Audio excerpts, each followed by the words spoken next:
নতুন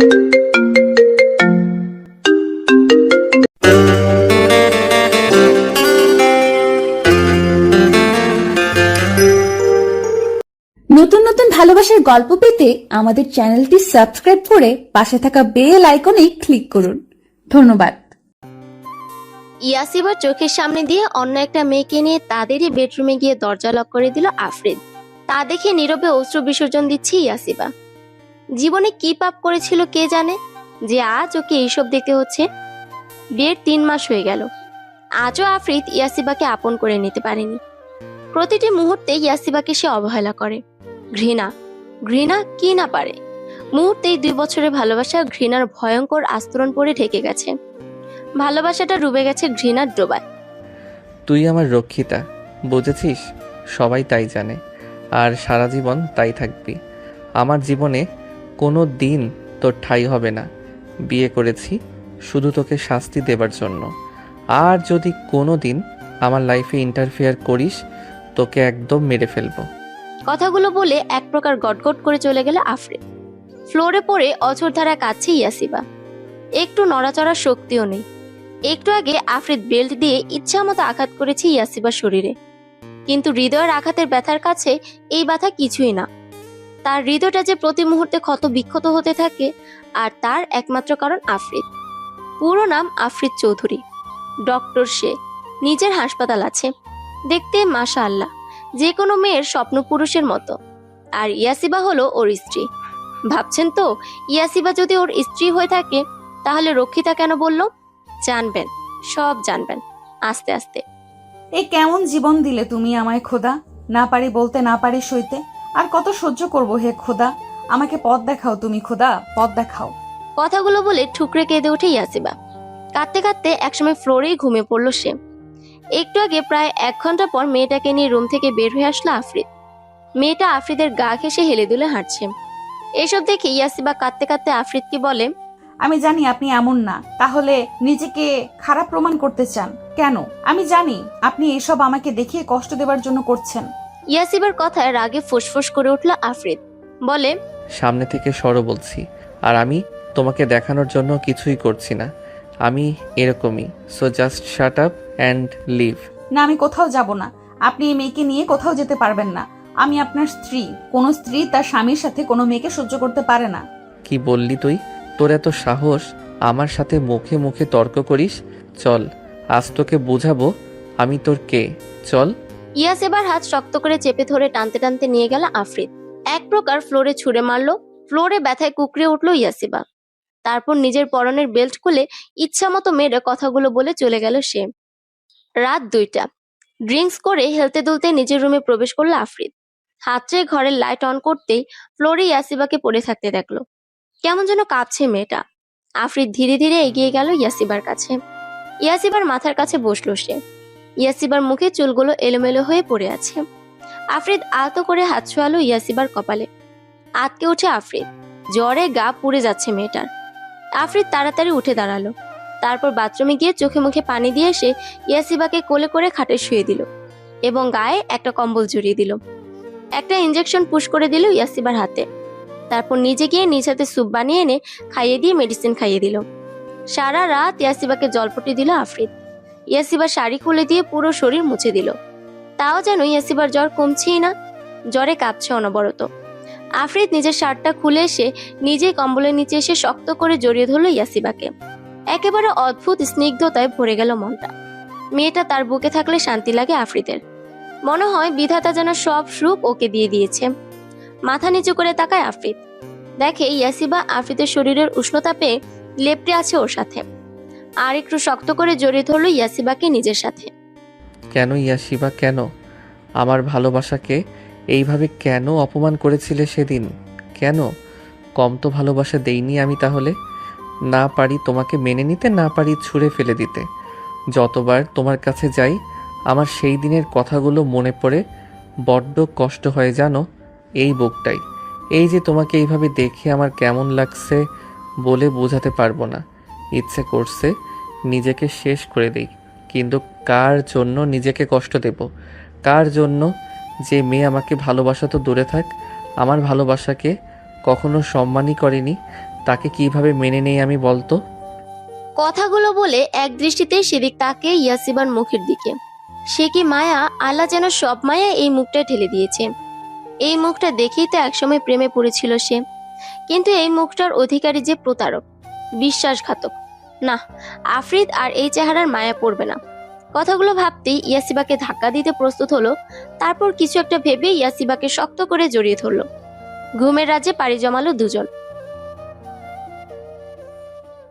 দূর থেকে আজানের ধ্বনি ভেসে আসছে। এখনো বাহিরে অন্ধকার বলতে গেলে, শীতের মৌসুম, তাই একেবারেই অন্ধকার বলতে গেলে। কুয়াশায় চারিদিকে কিছুই দেখা যাচ্ছে না। এই কনকনে শীতে বারান্দার রেলিং ধরে দাঁড়িয়ে আছে ইয়াসিবা। জীবনটা তার বড্ড এলোমেলো। ভালোবাসার মানুষটি কাছে থাকতো, তার থেকে দূরে সে। মাঝে মাঝে বড্ড অসহায় মনে হয় নিজেকে। জীবনটা তো এরকম ছন্নছাড়া না হলেও পারত। কেন এমনটা হলো? কি দোষ করেছিল সে? আফ্রিদকে ভালোই তো বেসেছিল, এটাই কি তার দোষ? ভাবতেই দুফোঁটা অশ্রু গড়িয়ে পড়ল। এখানে কি করছো? হঠাৎ আফ্রিদের কথা দ্রুত চোখ মুছে নিল ইয়াসিবা। না কিছু না, এমনি ভালো লাগছিল না। এইরকম কনকনে ঠান্ডায় সোয়েটার না পরে কেন এসেছো? এইভাবে এসে অসুখ বাদালেই ভাবছো আমি তোমাকে শাস্তি দেব না, সেটা কখনোই হবে না। না, আমি এরকম কখনোই ভাবিনি। আমার ভালো মতো জানা আছে তুমি কি ভাবতে পারো। তুমি শুধু ভাবতে পারো কিভাবে বড়লোক ছেলেদের ফাঁসানো যায়। দাঁতে দাঁত চেপে বলল আফ্রিদ। মুহূর্তে চোখ জোড়া জলে ভরে উঠল ইয়াসিবার। ছলছল নয়নে তাকালো আফ্রিদের দিকে। করুণ সে চাহনি। ইয়াসিবার ছলছলে নয়নের করুণ চাহনির তেজ সহ্য করতে পারে না আফ্রিদ। কেমন যেন দুর্বল হয়ে পড়ে সে চাহনির উপর। তাড়াতাড়ি নিজের চোখ সরিয়ে নিল সে। তা দেখে জল ভরা নয়নেই হাসল ইয়াসিবা। বলল, আজও আপনি আমার জলভরা নয়নের করুণ চাহনি সহ্য করতে অক্ষম আফ্রিদ। চমকে সম্মুখে তাকায় আফ্রিদ। ছলছলে নয়নে তার মায়াবতী যে তার দিকে তাকিয়ে। না, আরেকবার দ্বিতীয় ভুল সে কিছুতেই করবে না। সে ইয়াসিবাকে শুধু কষ্ট দিতে বিয়ে করেছে, শুধুই কষ্ট। তোমার ফালতু কথা অফ করে গায়ে সোয়েটার জড়িয়ে নাও, তারপর নাস্তা বানাও। আমার শীত করছে না। সেটাকে আমি তোমার থেকে জিজ্ঞেস করেছি? চিন্তা যখন হয় তখন সরাসরি বললেই তো পারেন। আমি কখনোই তোমাকে নিয়ে চিন্তা করি না। আমাকে আফ্রিদ ভেবো না যে সব সময় তোমার আগে পিছে ঘুরবে আর তোমার কষ্টে তার বুক জ্বলবে। সেই আফ্রিদকে অনেক আগেই তুমি নিজ হাতে মেরে মাটি চাপা দিয়ে দিয়েছো। এখন যে তোমার সামনে দাঁড়িয়ে আছে সে আফ্রিদ তোমাকে ঘৃণা করে, প্রচুর ঘৃণা, বুঝেছো? তাহলে আমাকে আঘাত করে নিজে কেন কষ্ট পেয়ে নিজের হাত নিজে কাটলেন? কেন আমার জ্বর আশায় অস্থির হয়ে আমার সেবা করলেন? কেন আমাকে বুকে জড়িয়ে নিয়ে ঘুমালেন? উত্তর দিন। আফ্রিদের চোখের দিক তাকিয়ে এক নাগারে কথাগুলো বলল ইয়াসিবা। ইয়াসিবাকে ছেড়ে অন্যদিকে তাকালো আফ্রিদ। বলল, এই সব কিছুর উত্তর আমি তোমাকে দিতে বাধ্য নই। হাসলো ইয়াসিবা। বলল, আমি জানি কারণটা কি, কারণ আজও আপনি আমাকে ভালোবাসেন। ইয়াসিবার দিকে তেড়ে গিয়ে ওর চুলগুলো শক্ত করে চেপে ধরল আফ্রিদ। বলে উঠল, ফালতু কথা বলা বন্ধ করো, না হলে এর শাস্তি হবে ভয়াবহ। Now go and make breakfast for me. আমাকে অফিসে যেতে হবে। তোমার এসব থার্ড ক্লাস মার্কা কথা শোনার টাইম আমার নেই। বলেই গটগট পায়ে চলে গেল আফ্রিদ। দুর্বল চোখে সেদিকে তাকিয়ে রইল ইয়াসিবা। আফ্রিদ কি কখনোই তার ভালোবাসাটা বুঝবে না, শুধু ঘৃণা করে যাবে? বুক চিরে দীর্ঘশ্বাস বেরিয়ে এলো ইয়াসিবার। ছোট ছোট পা ফেলে চলল সে ব্রেকফাস্ট বানাতে। রান্নাঘরে রান্না করছে ইয়াসিবা। রান্না করছে সে ঠিকই, কিন্তু মন আর এখানে নেই। তরকারি নাড়াচাড়া করতে গিয়ে একসময় হাতে ছ্যাঁকা লেগে যায়। ব্যথায় কুকড়ে উঠে ইয়াসিবা। জলদি গিয়ে ট্যাবের নিচে হাত রাখে। জ্বলছে জায়গাটা প্রচুর, কিন্তু এইসব ব্যথা ইয়াসিবার কাছে তুচ্ছ মনে হয়। সেদিকে ভ্রুক্ষেপ না করে ইয়াসিবা সব রান্না শেষ করে টেবিল সাজিয়ে রাখে। কাজের মাঝে আফ্রিদকে নিচে নামতে দেখে ইয়াসিবা। আকাশি রঙের শার্ট আর সাদা ডেনিম প্যান্টে যেন রাজপুত্রের মতো লাগছে তাকে। সিল্কি চুলগুলো কপালে লেপটে আছে। মাত্রই শাওয়ার নিয়েছে, তাই স্নিগ্ধ দেখাচ্ছে। বেশিক্ষণ তাকিয়ে থাকলো না ইয়াসিবা, দ্রুত চোখ সরিয়ে নিল। আফ্রিদ এসে চেয়ার টেনে বসে পড়ল। ইয়াসিবা তাকে খাবার বেড়ে দিল। আফ্রিদ একবার খাবারের প্লেটের দিকে তাকিয়ে আবার ইয়াসিবার দিকে তাকালো। তার বলতে ইচ্ছে করছে, ইয়াসিবা আমার পাশে বসে খাও। কিন্তু চেয়েও বলতে পারছে না সে। কিছুক্ষণ স্থির হয়ে বসে থেকে খাবার খাওয়া শুরু করলো, কিন্তু খাবার গলা দিয়ে নামছে না। ভালোবাসার মানুষটি যদি সামনে না খেয়ে দাঁড়িয়ে থাকে, এই বা খেতে পারে? অল্প খেয়েই উঠে পড়ে আফরিদ। বেসিনে গিয়ে হাত ধুয়ে দ্রুত প্রস্থান করলো, কারণ সে দেখেছে ইয়াসিবার চোখে জল। আর এই একটা জিনিসই তাকে বারবার দুর্বল করে ফেলে। আফ্রিদের যাওয়ার পথে করুণ চোখে তাকিয়ে রইল ইয়াসিবা। তার খুব ইচ্ছে ছিল আফ্রিদের জন্য সে রান্না করবে, সে আফ্রিদকে খাবার বেড়ে খাওয়াবে, আফ্রিদ তাকে খেতে না দেখে জোর করে খাইয়ে দিবে, কাজে যাবার আগে তার কপালে ঠোঁট ছুঁয়ে দিবে। কিন্তু তার ভাগ্যে যে স্বামীর ভালোবাসা নেই। ভালোবাসা যে ছিল না এমনটা না, শুধু কিছু ভুল বোঝাবুঝির কারণে ভালোবাসাটা ঘৃণার মোড়াকে মুড়িয়ে গিয়েছে। ইয়াসিবা আফ্রিদের ফেলে যাওয়া খাবারটুকুই খেতে লাগলো। শুনেছে স্বামীর এঁটো খেলে নাকি ভালোবাসা বাড়ে। যদিও এইসব গুজব মনে করে অনেকে, তবুও স্বামীর এঁটো খেতে ক্ষতি কি? ভালোবাসে তো সে মানুষটাকে। ওয়ালেটটা ভুলে বাড়িতে রেখে যাওয়ায় আবারও ঘরে ফিরে আসে আফ্রিদ। কিন্তু বাড়ির গেটের কাছে আসতে থমকে দাঁড়ায় সে। ইয়াসিবা তার এঁটো খাচ্ছে, কিন্তু এগুলো সে কেন করছে? ইয়াসিবা তো আফ্রিদকে ভালোবাসে না। তবে এইসব কি ভেবে কুল পায় না আফ্রিদ। আর যদি ভালোবেসেই থাকে, তাহলে নিজের মুখে কেন স্বীকার করে না সে? কেন স্বীকার করে না যে ওইসব সব মিথ্যে ছিল? শতবার সে জিজ্ঞেস করেছে কি কারণে সে ওই দিন এরকম করেছিল, কিন্তু আজও সে বলতে নারাজ। তাই তো ইয়াসিবা যদি সত্যি ভালোবেসে থাকে, তাই জন্যই বিভিন্ন মেয়েদেরকে টাকা দিয়ে বাড়িতে আনে। তবে রুমে গিয়ে সে রুমে অ্যাটাচ মিনি ছাদে চলে যায়, আর মেয়েটাকে বলে দেয় যেন কাছে না আসে। আর যখন ইয়াসিবা এসব দেখে কাঁদে, তখন মন চায় প্রিয়তমাকে বুকে টেনে নিতে, কিন্তু পারে না সে, কিছুতেই পারে না। অতীতের কথাগুলো যে তাকে বড্ড পুরায়। ইয়াসিবার দিকে গভীর দৃষ্টিতে তাকিয়ে থেকে নিস্তব্ধে উপরে চলে যায় আফ্রিদ। ওয়ালেটটা নিয়ে এক পলক ইয়াসিবার দিকে তাকিয়ে বাড়ি থেকে বের হয়ে যায়। হাসপাতালে এসে রোগী দেখা শুরু করে আফ্রিদ। ভালো ডাক্তার হওয়াতে প্রচুর রোগী হয় প্রতিদিন। আফ্রিদ যখন কাজে ব্যস্ত, তখন হঠাৎ করেই কেবিনে ঢুকে পড়ে একটি মেয়ে। সে সেই পাশ থেকে আফ্রিদকে জড়িয়ে ধরে। এদিকে হতভম্ব হয়ে আছে আফ্রিদ। ঝড়ের গতিতে কি হয়ে গেল বুঝে উঠল আফ্রিদ। ব্যাপারটা বুঝতে পেরে এক ঝটকায় মেয়েটাকে সরিয়ে দেয় আফ্রিদ। তারপর রেগে বলে, এসব কি আয়েশা, তোমার বিহেভ এমন কেন? কতদিন বলেছি আমার ডিউটির সময় আমার কাছে আসবে না। ইনফ্যাক্ট আমার ধারে কাছেও তোমায় আসতে বারণ করে দিয়েছি। আফ্রিদ পাশে তাকাতেই দেখে পেশেন্টগুলো তাদের দিকে কেমন করে যেন তাকিয়ে আছে। তা দেখে আফ্রিদ আয়েশাকে আবারও দাঁতে দাঁত চেপে বলে, লিভ নাও, আমার কাজ আছে, এখন যাও। আফ্রিদের রাগী ধমক খেয়ে আয়েশা কাঁদো কাঁদো হয়ে কিছু বলবে, কিন্তু আফ্রিদের রাগী চোখ আর রক্তিম চেহারা দেখে ভয়ে এক ঢোক গিলে জলদি জায়গা ত্যাগ করলো। আয়েশা যেতেই আফ্রিদ আবারও নিজের কাজে মনোযোগ দিল। এই মেয়েটাকে আফ্রিদের কাছে অসহ্য লাগে। যখন তখন হুটহাট আফ্রিদকে জড়িয়ে ধরে, যা আফ্রিদের চরম বিরক্ত লাগে। মাঝে মাঝে তার মন চায় ঠাটিয়ে দুটো চড় মারতে, কিন্তু আফ্রিদের মা মিসেস কায়া চৌধুরীর জন্য পারে না, কারণ আয়েশা যে তার আদরের বোনের মেয়ে। আফ্রিদের কেবিন থেকে বের হয়েই আয়েশা মিসেস কায়া চৌধুরীকে কল দিল। হ্যালো খালামণি। কি হয়েছে আমার মামনিটার? খালামণি, তুমি আমাকে কেন এখানে পাঠালে? তোমার ছেলে তো আমার দিকে ফিরেও তাকায় না। কেন, কি করেছে আজ আবারও? আমি ওর কেবিনে গিয়ে ওকে জড়িয়ে ধরেছিলাম, আর ও আমাকে এতগুলো মানুষের সামনে ধমকে বাহির করে দিল। চেষ্টা করতে থাক মামনি, এক সময় ঠিক পারবি। আর কত? গত 3 বছর ধরে চেষ্টা করছি। ইভেন 3 বছর বাদ দাও, আমি সেই ছোট থেকে ওকে ভালোবাসি, কিন্তু ও আমার দিকে ফিরেও তাকায় না। কি যে করব এই ছেলেটাকে নিয়ে। এই ইয়াসিবার ভূত কবে যে মাথা থেকে নামবে আল্লাহ জানে। আমার ছেলেটাকেও আমার থেকে দূরে নিয়ে গিয়েছে। তুমি চিন্তা করো না, I will try my best. আচ্ছা, আর দেখি আমি কিছু করতে পারি কি না। আচ্ছা, রাখছি। বাগানে দাঁড়িয়ে দাঁড়িয়ে গাছে পানি দিচ্ছে ইয়াসিবা। পাশে একটা গাছ মারা গেছে, তার জন্য ভীষণ মন খারাপ তার। এই ফুল গাছটার নাম কি তা জানে না ইয়াসিবা, তবে আফ্রিদকে যবে থেকে ভালোবাসে তখন থেকে এই গাছটা তার সাথে ছিল। আফ্রিদ থেকে দূরে যাওয়ার পরেও অনেক যত্ন করে রেখেছে, কতবার শুকিয়ে যেতে চাইছিল, কিন্তু ইয়াসিবা সযত্নে আগলে রেখেছে। কিন্তু আজ 2 দিন ধরে এত চেষ্টা করার পরেও গাছটা মারা গেল। ভীষণ রকমের কান্না পাচ্ছে। ইয়াসিবা এই গাছটাকে তার আর আফ্রিদের ভালোবাসার প্রতীক ভাবত।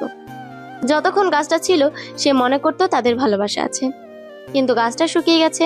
তবে কি তাদের ভালোবাসাটাও এই গাছের মতো শুকিয়ে গেল? গাছটার গায়ে আলতো স্পর্শ করে ইয়াসিবা বলল, আমার ভালোবাসা কি এতই দুর্বল যে এক নিমেষেই শেষ হয়ে যাবে? আমি তো মন প্রাণ উজাড় করে ভালোবেসেছি, তবে কেন আমার সাথে এমনটা হলো? আমি এতিম বলে? এতিমদের কি ভালোবাসা পাবার অধিকার নেই? চোখ দিয়ে পানি গড়িয়ে পড়লো ইয়াসিবার। চোখের পানিটুকু মুছে চলে আসতে নিবে, কিন্তু তার চোখ আটকে যায় সেই শুকিয়ে যাওয়া গাছটার দিকে। সেই গাছটার গোড়ার দিক থেকে ছোট্ট একটা চারা গাছ উঠেছে। এটা দেখে ইয়াসিবার ঠোঁটের কোণে মিষ্টি একটা হাসি উকি দিল। তার ভালোবাসা কখনো শেষ হতে পারে না। পুরনো ভালোবাসার অতীতগুলো শুকিয়ে গেলে কি হবে? ইয়াসিবা ঠিক এই নতুন চারা গাছটার মতো নতুন ভালোবাসাময় স্মৃতি তৈরি করবে। খুশি খুশি মনে ইয়াসিবা বাড়ির ভেতরে গিয়ে আফ্রিদের পছন্দের খাবার, ভুনা খিচুড়ি আর গরুর মাংসের ভুনা রান্না করলো, সাথে শুটকি ভর্তা। আফ্রিদের অনেক পছন্দ। ইয়াসিবা যখন প্রথমবার আফ্রিদের জন্য এসব রান্না করে নিয়ে গিয়েছিল, তখন আফ্রিদ সে কি তৃপ্তি সহকারে খেয়েছিল। ইয়াসিবার হাতে সেদিন অসংখ্য চুমু খেয়েছিল। পুরোনো দিনের কথাগুলো মনে পড়লেই মনটা আনন্দে ভরে যায়। 7-5 ভাবতে ভাবতে ইয়াসিবার সব রান্না শেষ করে ফেলে। একটু কষ্ট হয়েছে, কারণ সকালে তার হাতটা পড়ে গিয়েছিল। সেখানে এখন রান্না করতে গিয়ে আগুনের আঁচ লাগায় আবারও জ্বলছে। ঠান্ডা পানিতে হাতটা একটু ভিজিয়ে নিল ইয়াসিবা। এতে যেন একটু শান্তি পেল। তারপর এক এক করে সকল খাবার সাজিয়ে রাখলো টেবিলে। ঘড়ির দিকে তাকালো ইয়াসিবা। সেখানে 9টা বাজে। এতক্ষণে তো আফ্রিদের চলে আসার কথা। ইয়াসিবা বসে বসে অপেক্ষা করতে লাগলো। অনেকক্ষণ বসে থাকলো ইয়াসিবা। 10টা, 11টা, 12টা বেজে গিয়েছে। আফ্রিদের আসার খবর নেই। চোখ ভিজে উঠলো ইয়াসিবার। টেবিলে মাথা ঠেকিয়ে কাঁদতে লাগলো। আফ্রিদের দেরি হতেই পারে, তবে কি সে একটা ফোন দিতে পারতো ওর কাছে? এতটাই ঘৃণা ওর জন্য। প্রচন্ড কষ্ট বুকে নিয়ে কাঁদতে কাঁদতে ঘুমিয়ে পড়ে ইয়াসিবা। রাত 12টা বেজে 30 মিনিটে হাসপাতাল থেকে বের হয় আফ্রিদ। আজ পেশেন্ট একটু বেশিই ছিল, এই জন্য দেরি হয়ে গিয়েছে। বাড়িতে পৌঁছাতে 15 মিনিট লাগলো আফ্রিদের। আফ্রিদের কাছে সবসময় এক্সট্রা চাবি থাকে বাড়ির, তাই কোনো ঝামেলা ছাড়াই নিঃশব্দে বাড়িতে প্রবেশ করলো। কিন্তু বাড়িতে ঢুকে ওর নজর সবার আগে ডাইনিং টেবিলে পড়ে। সেখানে ইয়াসিবা ঘুমিয়ে আছে। ঘড়ির দিকে তাকালে দেখে 12টা বেজে 50 মিনিট বাজে। আফ্রিদ আস্তে করে ইয়াসিবার পাশে গিয়ে দাঁড়ায়। ইয়াসিবার মুখের দিকে তাকিয়েই রইল। এই মুখটা দেখলেই তো সব ক্লান্তি দূর হয়ে যায় তার। কোমরের কাছাকাছি লম্বা ঘন চুল, মায়াবী মুখ, হরিণী চোখের অধিকারিণী সেই চোখে কাজল টানা, গোলাপি ঠোঁট যুগল, বাপাসে গেলে ছোট্ট একটা তিল, কপালেও একটা তিল আছে। ভালোবাসার মানুষটির এই আদুরে রূপে তো আফ্রিদ কতবার ঘায়েল হয়েছে, তা তার নিজেরও জানা নেই। হঠাৎ ইয়াসিবার চোখে জল দেখে ততমত খেয়ে যায় আফ্রিদ। তবে কি তার জন্যই অপেক্ষা করতে করতে ঘুমিয়ে গেছে মেয়েটা? ইয়াসিবার আরেকটু কাছে যেতেই ওর হাতের দিকে নজর যায় আফ্রিদের। দেখে ইয়াসিবার হাত পড়ে গিয়ে ফোসকা পড়ে গিয়েছে, ফুলেও আছে অনেক। মুহূর্তে মুখটা ফ্যাকাশে হয়ে যায় আফ্রিদের। তার জন্য রান্না করতে গিয়ে মনে হয় হাত পুড়েছে। বার্ন ক্রিমটাও লাগায়নি মেয়েটা। ইনফেকশন হয়ে গেলে তখন কি করতো? এতটা কেয়ারলেস কেন মেয়েটা? আর কেনই বা এত কিছু করছে সে? কেন এত ভালোবাসা দেখাচ্ছে ভেবে পায় না আফ্রিদ। ইয়াসিবার দিকে মায়া ভরা দৃষ্টিতে তাকায় আফ্রিদ। তারপর আস্তে করে ইয়াসিবাকে কোলে তুলে নেয়। আর এদিকে ইয়াসিবার ঘুম অনেক হালকা, যার কারণে সে জেগে যায়। হালকা চোখ মেলে, সে দেখে আফ্রিদ তাকে কোলে নিয়ে হাঁটছে। ইচ্ছে করে চোখ দুটো বন্ধ করে নেয় ইয়াসিবা। হোক না কিছু মিথ্যে অভিনয়, যে অভিনয় করে প্রিয় মানুষটির ভালোবাসাময় ছোঁয়া পাওয়া যায়। ইয়াসিবাকে নিয়ে রুমে এসে বিছানায় শুয়ে দেয় আফ্রিদ। হাতটার অবস্থা অনেক খারাপ, মেডিসিন লাগাতে হবে, তাই উঠে দাঁড়াতে নেয় আফ্রিদ। কিন্তু পারে না, কারণ ইয়াসিবা তার শার্ট শক্ত করে খামচে ধরে রেখেছে। ইয়াসিবা ইচ্ছে করে ধরে রেখেছে। মনে মনে এক রাশ অভিমান করে থাকলেও আফ্রিদকে কাছে পেয়ে দূরে যেতে দিতেও চাইছে না ইয়াসিবা। ইয়াসিবার চোখ দিয়ে অভিমানের অশ্রুধারা বইতে লাগলো। আফ্রিদ বুঝতে পেরেছে ইয়াসিবা সজাগ আছে। ওর চোখের জলরাশিগুলো মুক্তের মতো জল জল করছে। ইয়াসিবার দিকে খানিক তাকিয়ে থেকে আস্তে করে বলে আফ্রিদ, ছাড়ো আমাকে। বলেই আরো শক্ত করে আঁকড়ে ধরে আফ্রিদকে ইয়াসিবা। কি? ছাড়ো আমাকে একটু। আমি এখানেই আছি, কোথাও যাচ্ছি না, শুধু যাব আর আসবো।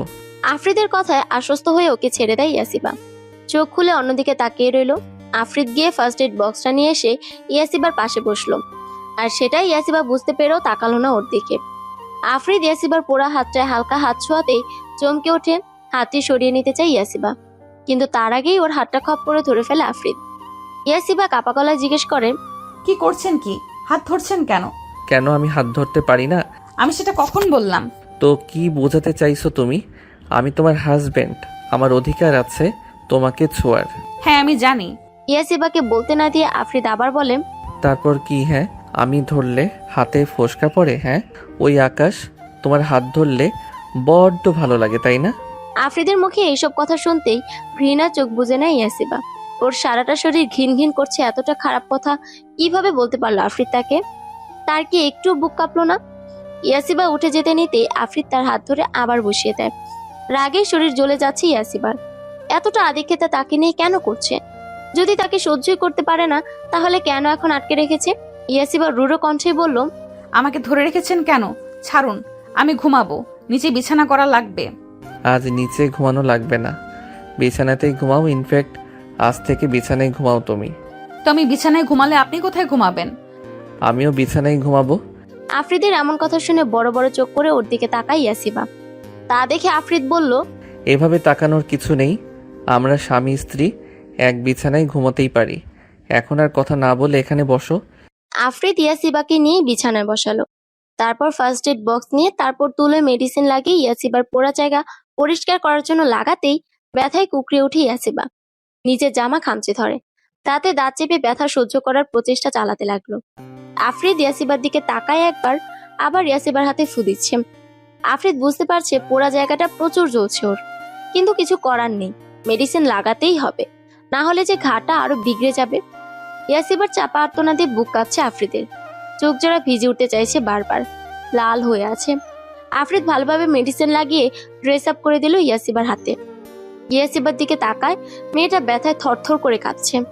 আফ্রিদ ওকে এইরকম করতে দেখে অস্থির হয়ে ওকে জিজ্ঞেস করলো, কি হয়েছে তোমার, এরকম কাঁপছো কেন? ইয়াসিবা ভাঙা গলায় কোনো রকম ভাবে বলে, আমার মাথাটা ঘুরাচ্ছে। কথাটা শুনে আর এক মুহূর্ত অপেক্ষা না করে আফ্রিদ দু হাতে ইয়াসিবাকে জড়িয়ে ধরে। তারপর ওর মাথাটা বুকে চেপে ধরে পিঠে হাত বুলিয়ে দিতে দিতে বলল, হুশ, স্থির হও, কিছু হবে না, একটু শান্ত হও তুমি। নাও পানি খাও অল্প একটু। আফ্রিদ পাশের টেবিল থেকে এক গ্লাস পানি নিয়ে ওকে খাইয়ে দিল। ইয়াসিবা একটু স্থির হতে আফ্রিদ ওকে শুয়ে দিল। তারপরে উঠে যেতে নিতে ইয়াসিবা ওর হাত ধরতে আফ্রিদ বলল, নিচে যাচ্ছি খাবার আনতে, এখনই চলে আসবো। ইয়াসিবা থেকে নিজেকে ছাড়িয়ে নিয়ে আফ্রিদ দ্রুত নিচে গিয়ে খাবার নিয়ে আসে। দুজনের জন্যই এনেছে। নিজের পছন্দের খাবারগুলো দেখে খাওয়ার লোভ সামলাতে পারছে না আফ্রিদ। রুমে এসে ইয়াসিবাকে আস্তে করে ওঠাতে গিয়েই ওর পিঠে আফ্রিদের হাতের চাপ লাগায় ব্যথা পায় ইয়াসিবা, তাই আহ করে ওঠে। কারণ কাল বেল্ট দিয়ে মারার কারণে এখনো ওর অনেক জায়গায় ব্যথা রয়ে গেছে। ইয়াসিবাকে এরকম আর্তনাদ করতে দেখে বুঝতে বাকি রইল না আফ্রিদের কালকের মারের জন্য শরীর এখনো ব্যথা আছে। আফ্রিদ ইয়াসিবাকে আস্তে আস্তে খাওয়াতে থাকে, সাথে নিজেও খাচ্ছে। খাওয়া দাওয়া শেষে প্লেটগুলো সরিয়ে রাখে আফ্রিদ। ইয়াসিবা বালিশে হেলান দিয়ে বসে আছে চোখ বুজে। আফ্রিদ হাতে মলম নিয়ে ইয়াসিবার কাছে আসলো। ওর কেমন যেন অস্বস্তি লাগছে। কাল তো ইয়াসিবার জ্ঞান ছিল না, তাই ওর শাড়ি খুলে সারা শরীর মুছে দিয়েছিল। কিন্তু আজ কিভাবে বলবে সে? আর ইয়াসিবার পক্ষেও মলমটা পিঠে লাগানো সম্ভব না। কি মনে করবে ইয়াসিবা? ধুর, কি মনে করবে? আফ্রিদ ওর স্বামী, আর স্বামী নিজের স্ত্রীর সেবা করতেই পারে। আফ্রিদ ইয়াসিবাকে ডাকে। ইয়াসিবা, একটু এদিকে ফিরে বসো আর কামিজটা খুলো। আফ্রিদের কথায় চকিত নয়নে তাকাই ইয়াসিবা। মানে এত ভোল্টেজের শক লেগেছে ও নিজেই বলতে পারবে না। ইয়াসিবাকে এরকম আচরণ করতে দেখে আফ্রিদের নিজেরও কেমন যেন লাগছে। সে ইতস্থিত গলায় বলে, এরকম করার কিছু নেই, তোমার পিঠের আঘাতগুলোতে এই মলমটা লাগাবো স্টিভ। আফ্রিদের কথা একটা দীর্ঘশ্বাস ফেলে ইয়াসিবা। শরীরের আঘাতগুলোতে মলম লাগিয়ে তো সারিয়ে দিতে পারবে আফ্রিদ, কিন্তু ওর মনের আঘাতগুলো কি পারবে সারাতে? তাচ্ছিল্য হেসে ইয়াসিবা বলল, তার কোনো দরকার নেই, আপনি ঘুমিয়ে পড়ুন, অনেক রাত হয়ে গিয়েছে। আফ্রিদের প্রচুর রাগ হলো কথাটা শুনে। সে ধমকে বলল, বেশি মাতব্বরি কে করতে বলেছে তোমাকে? যা করতে বলেছি করো। আফ্রিদের ধমকে কেঁপে ওঠে ইয়াসিবা। ভীতু চোখে একবার তাকায় আফ্রিদের দিকে, দেখে আফ্রিদ ওর দিকে রাগি চোখে তাকিয়ে আছে। ভয়ে ইয়াসিবা একটানে কম্বলটা নিয়ে নিজেকে মুড়িয়ে ফেলে, পা থেকে মাথা অবধি। এদিকে ইয়াসিবাকে এমন কাণ্ড করতে দেখে আফ্রিদ খানিক স্তব্ধ চোখে তাকিয়ে রইল, তারপর নিঃশব্দে হেসে দিল। বিড়বিড় করে বলল, পাগলামিটা আজও আমার রাগী চোখ দেখে এতটা ভয় পায়। ওয়াশরুমে গিয়ে স্থির হয়ে আছে ইয়াসিবা। গাল দুটো লাল হয়ে ফুলে উঠেছে লজ্জায়। আফ্রিদ তাকে ধমকে ওয়াশরুমে পাঠিয়েছে, বলেছে কামিজটা চেঞ্জ করে আসতে, পিঠে মেডিসিন লাগাবে সে। কিন্তু ওয়াশরুমে এসে সে টাওয়ালটা গায়ে জড়িয়ে এখন লজ্জায় লাল নীল হয়ে বসে আছে ইয়াসিবা। নিজের কাছে নিজের লজ্জা লাগছে তার। তাহলে আফ্রিদের কাছে যাবে কিভাবে ভেবে পাচ্ছে না ইয়াসিবা, তাই থম মেরে বসে আছে। অনেকক্ষণ যাবৎ অপেক্ষা করেও ইয়াসিবাকে আসতে না দেখে কপালে শুকনো ভাঁজ পড়ে আফ্রিদে। মেয়েটা এতক্ষণ করছেটা কি ভেবে পাচ্ছে না সে। বিছানা ছেড়ে উঠে দাঁড়ায় আফ্রিদ। তারপর ওয়াশরুমের সামনে গিয়ে দরজায় নক করে বলল, ইয়াশিবা, কি হয়েছে তোমার? আর কতক্ষণ লাগবে? অনেক রাত হয়েছে, মেডিসিন লাগিয়ে ঘুমাতেও হবে। এমনিতেও তোমার শরীর ভালো নেই ইয়াশিবা। আফ্রিদের ডাকে কেঁপে ওঠে ইয়াসিবা। তারপর আস্তে করে জবাব দেয়, আপনি যান, আমি আসছি। জলদি এসো। আফ্রিদ গিয়ে বিছানায় ল্যাপটপ নিয়ে বসলো। এদিকে খানিক বাদে বের হয়ে আসে ইয়াসিবা। গায়ে টাওয়াল জড়ানো, ওই যে লম্বা কোটের মতো এক ধরনের টাওয়াল থাকে মনে হয়, বাচ্চা বলে ওটাকে। তারপরেই বের হয়ে আসে। গুটি গুটি পায়ে গিয়ে আফ্রিদের সামনে দাঁড়ায়। আর আফ্রিদ তো হাঁ করে তাকিয়ে আছে। কতটা স্নিগ্ধ দেখাচ্ছে তার মায়াপরীকে। চোখে মুখে মনে হয় পানি দিয়েছে, তাই বিন্দু বিন্দু পানি জমে আছে। সামনের ছোট চুলগুলো ভেজা, আর মুখে কপালে লেপটে আছে। এক ধ্যানে তাকিয়ে রইল আফ্রিদ। আফ্রিদকে এইভাবে তাকিয়ে থাকতে দেখে ইয়াসিবা লজ্জায় যেন পারে না মাটি খুঁড়ে তার মধ্যে ঢুকে যেতে। ইয়াসিবা হালকা একটু কাশি দিয়ে ওঠে, আর কাশির আওয়াজে আফ্রিদের ধ্যান ভাঙে। তারপর বলে, এখানে এসে বসো। ইয়াসিবা কোনো কথা ছাড়াই আফ্রিদের মুখোমুখি বসলো। আফ্রিদ তাকিয়ে আছে ইয়াসিবার দিকে। মেয়েটা লজ্জায় লাল হয়ে আছে। আফ্রিদ শুনেছে মেয়েরা নাকি তাদের ভালোবাসার মানুষের সামনে সবচেয়ে বেশি লজ্জা পায়। তাহলে ইয়াসিবাও তাকে ভালোবাসে। আফ্রিদ ইয়াসিবার প্রতিটি কাজে নিজের জন্য অসীম ভালোবাসা খুঁজে পায়। তবে পুরনো সেসব কি মিথ্যে ছিল? হ্যাঁ, মিথ্যেই সব, মিথ্যে। আফ্রিদ ইয়াসিবার চোখেই নিজের জন্য ভালোবাসা খুঁজে পায়, অসীম ভালোবাসা। আফ্রিদকে সব সত্যি খুঁজে বের করতে হবে। অতীতে কি হয়েছিল সব জানতে হবে। 3 বছর আগে যে ভুলটা করেছে, আবারও সেই একই ভুল সে করতে পারবে না। শুধু মানুষের মুখের কথায় আফ্রিদ আর ভুলবে না, এবার নিজেই সত্যি বের করবে। ইয়াসিবার বাহু ধরে নিজের কাছে নিয়ে আসে আফ্রিদ। ইয়াসিবা চকিত দৃষ্টিতে তার দিকে তাকিয়ে। আফ্রিদ মনে মনে হালকা হাসলো। ইয়াসিবার গালে হালকা করে নিজের হাত ছোঁয়। কেঁপে ওঠে ইয়াসিবা। ওর হাত দুটো আফ্রিদের কাঁধে থাকায় আফ্রিদের কাঁধ খামচে ধরে। আফ্রিদ ইয়াসিবার গালের চুলগুলো কানের পিছে গুজে দেয়। চোখ নামিয়ে নেয় ইয়াসিবা। আফ্রিদের দিকে তাকানোর সাহস নেই তার। আফ্রিদ উঠে দাঁড়ায়, তারপর ঘরের লাইট নিভিয়ে দেয়। ইয়াসিবা আফ্রিদকে ঘরের লাইট নিভাতে দেখে জিজ্ঞেস করে, লাইট নিভাচ্ছেন কেন? ইয়াসিবার কথায় বাঁকা হাসে আফ্রিদ। বলে, তো আমার সামনে এত আলোর মাঝে নিজের উন্মুক্ত পিঠে মলম লাগাতে চাও? অবশ্য তাতে আমার কোনো সমস্যা নেই। তুমি লজ্জা না পেলে আমি লাইট জ্বালিয়ে দিচ্ছি। ইয়াসিবা দ্রুত জবাব দেয়। না না, ঠিক আছে, লাইট জ্বালানোর দরকার নেই। আফ্রিদ হালকা হেসে ইয়াসিবার পাশে এসে বসলো। ঘর ততটাও অন্ধকার না, ব্যালকনি দিয়ে বাগানের লাইট জ্বালানো সেই আলো আসছে। প্রায় স্পষ্টই সব দেখা যাচ্ছে। আফ্রিদ ইয়াসিবা ঘুরিয়ে বসিয়ে দেয়। এখন ইয়াসিবার পিঠ আফ্রিদের বুক বরাবর। আফ্রিদ পিছন থেকে ইয়াসিবার কোমর পাশ দিয়ে হাত নিয়ে ওর পেটের কাছে ফিতাটা খুলে দেয়। ইয়াসিবা চোখ খিচে বন্ধ করে আছে। ফিতাটা খোলার পর ওর কাঁধ থেকে আস্তে আস্তে বাচ্চাপটা নামিয়ে দেয় আফ্রিদ। ইয়াসিবা জোরে জোরে নিঃশ্বাস নিচ্ছে। ইয়াসিবার উন্মুক্ত পিঠ আফ্রিদ পুরো স্পষ্টই দেখতে পাচ্ছে বাগানের লাইটের আলোতে। ইয়াসিবার চুলগুলো ঘাট থেকে সরিয়ে দেয়। ইয়াসিবা কেঁপে উঠে বিছানার চাদর খামচে ধরে। এক অদ্ভুত ভালো লাগায় ছেয়ে যাচ্ছে ইয়াসিবার হৃদয়। আফ্রিদ ঘোর লাগা দৃষ্টিতে তাকিয়ে আছে ইয়াসিবার পিঠে। কালো তিলটা আফ্রিদকে প্রচুর টানছে। মন চাচ্ছে একটু ছুঁয়ে দিতে, কিন্তু আবারও পিঠে মারের দাগগুলো দেখে বুকটা কষ্টে ছেয়ে যাচ্ছে। ইস, তার জন্য এসব হয়েছে। আফ্রিদ নিজের মনকে আর বাধা দিল না। ভালোবাসে তো সেই মেয়েটাকে, আর ইয়াসিবাও তাকে ভালোবাসে, তা সে খুব ভালোভাবেই জানে এখন। আফ্রিদ ইয়াসিবার পিঠে নিজের ঠোঁটের উষ্ণ স্পর্শ দিতে থাকলো, ছোট ছোট করে। এদিকে ইয়াসিবার জান যায় যায় অবস্থা। আফ্রিদ কি করছে? অসহ্য সুখে সে তো মরেই যাবে। আচ্ছা, আফ্রিদ কি মন থেকে তার কাছে আসছে, নাকি ঘোরের মাঝে এসব করছে? কথাটা ভাবতে নিজের বাচ্চাটা নিজের শরীরে জড়িয়ে আফ্রিদের দিকে ঘুরে বসে ইয়াসিবা। এদিকে ইয়াসিবাকে এমন করতে দেখে আফ্রিদ নিশ্চুপ দৃষ্টিতে তাকিয়ে আছে। ইয়াসিবা কাপা গলায় বলল, আপনি আসলে কি? আফ্রিদ বুঝতে পারছে ইয়াসিবা কি বলতে চাইছে। ইয়াসিবা তার এহেন বিহেভে একটু শক খেয়েছে। আফ্রিদ নেশা ধরা গলায় বলল, আমি জানি তুমি কি ভাবছো। আমি কোনো ফর্মালিটিস পছন্দ করি না। আমি তোমার স্বামী, আর তোমাকে নিজের মতো করে ভালোবাসার অধিকারও আমার আছে। তুমি কি আমায় সেই অধিকার দিবে না? আফ্রিদের কথাই ইয়াসিবার চোখে পানি চলে আসলো। তবে কি আফ্রিদ তাকে ক্ষমা করে দিয়েছে? তাকে বিশ্বাস করেছে যে আগের কোনো কিছুই ইয়াসিবা ইচ্ছে করে করেনি? ইয়াসিবা ধরা গলায় বলল, আপনি আমার স্বামী, আমাকে ভালোবাসা শাসন করার সব কিছুর অধিকারই আপনার আছে।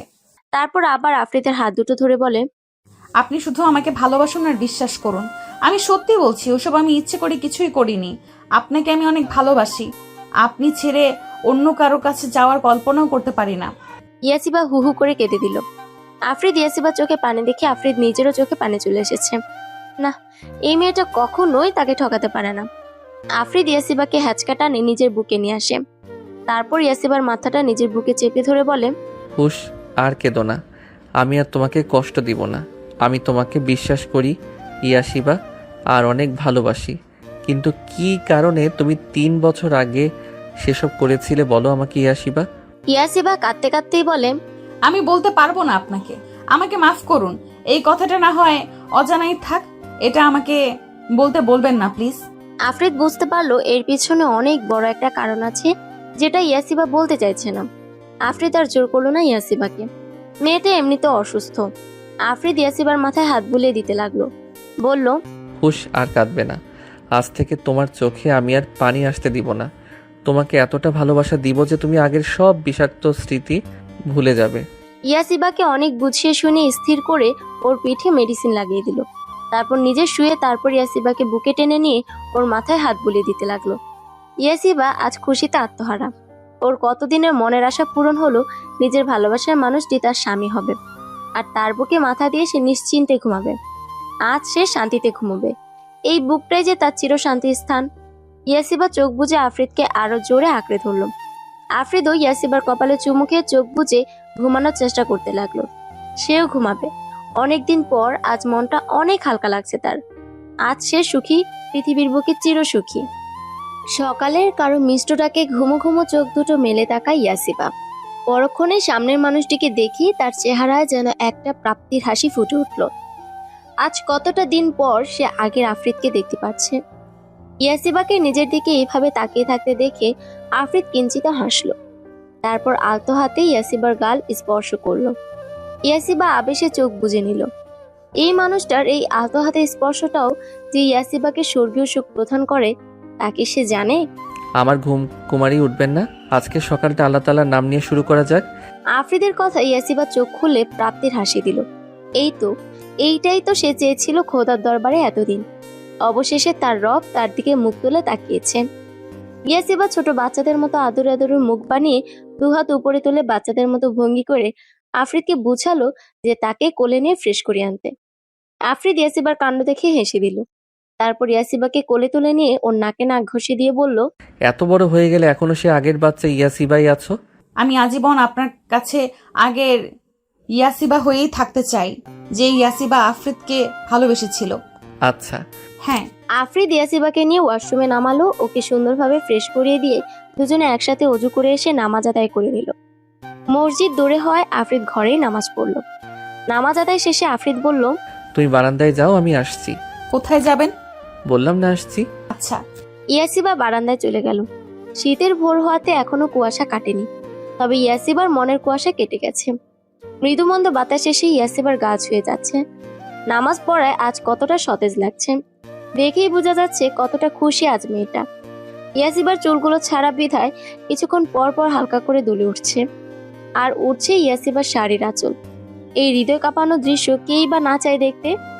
কফি হাতে বারান্দায় দরজার সামনে দাঁড়িয়ে নিজের প্রিয়তমার এই অপরূপ রূপ দেখতে ব্যস্ত আফ্রিদ। কানের পিছে চুল গুজে দিয়ে পাশ ফিরে তাকাতে আফ্রিদকে কফি হাতে বারান্দার দরজার সামনে দাঁড়িয়ে থাকতে দেখলো ইয়াসিবা। ইয়াসিবা আফ্রিদের কাছে গিয়ে আস্তে করে বলল, এখানে দাঁড়িয়ে আছেন কেন? নিজের প্রিয়তমাকে প্রেমের সিক্ততায় আড়ষ্টতা নিয়ে দেখছিলাম। ঘোরমাখা কণ্ঠে আফ্রিদের। আর আফ্রিদের এই কথায় যেন এক ভয়ঙ্কর মাদকতা উপলব্ধি করতে পারলো ইয়াসিবা। সারা শরীর জুড়ে যেন তার ভালোবাসার এক অজানা বাতাস বয়ে গেল। চোখ বুজে ফেলল সে। কিন্তু খানিক বাদে আচমকা তাকে আফ্রিদ পাজাকুলে তুলে নেওয়াতে ঘাবড়ে গিয়ে তার গলা জড়িয়ে ধরল। আচমকা আফ্রিদ এমন করবে ভাবতে পারেনি সে। আসলে আফ্রিদ ইয়াসিবাকে চোখ বুজে থাকতে দেখে পাশের টেবিলে কফি মগ দুটো রেখে ওকে কোলে তুলে নেয়। ইয়াসিবাকে নিয়ে আফ্রিদ জিভানে বসল। ইয়াসিবাকে কোলে নিয়ে সে কফি মগ দুটো নিল। তারপর দুজনে কফি পান করে সকালের ভোরের আবহাওয়া উপভোগ করতে লাগলো। ইয়াসিবা কফি শেষ করে বসে আছে। আফ্রিদ ব্রুকুচকে তাকিয়ে আছে। সে ভেবে পায় না একটা মেয়ে এতটা গরম কফি কিভাবে খেতে পারে। যেখানে আফরিদ ছেলে হয়েও পারে না। আফরিদকে এভাবে তাকিয়ে থাকতে দেখে ইয়াসিবা বলেন, কি হয়েছে, এভাবে তাকিয়ে আছেন কেন? দেখছি তোমায়। আমি কি করলাম? কিছুই করনি। তাহলে? তুমি সবকিছু এত গরম খাও কিভাবে? আমি পুরুষ মানুষ হয়েও পারি না গরম কিছু খেতে। আফরিদের কথাই ইয়াসিবা খিলখিল করে হাসল, আর তার হাসিতে মাতাল আফরিদ। বলল, এভাবে হেসো না সুন্দরী। কেন? এই যে বুকে বড্ড লাগে। বুকের বাঁ পাশ দেখিয়ে আফরিদ বলে। ইয়াসিবা আবারও হেসে দিল। আফরিদ বুকের বাঁ পাশে চেপে ধরে বলল, শেষ আমি। ওগো মোর মায়াবী কন্যা, এইবার তো হৃদয়টা বুঝি আপনার এই হাসির ঝংকারের এই তীরে ছিন্ন ভিন্ন হয়ে গেল।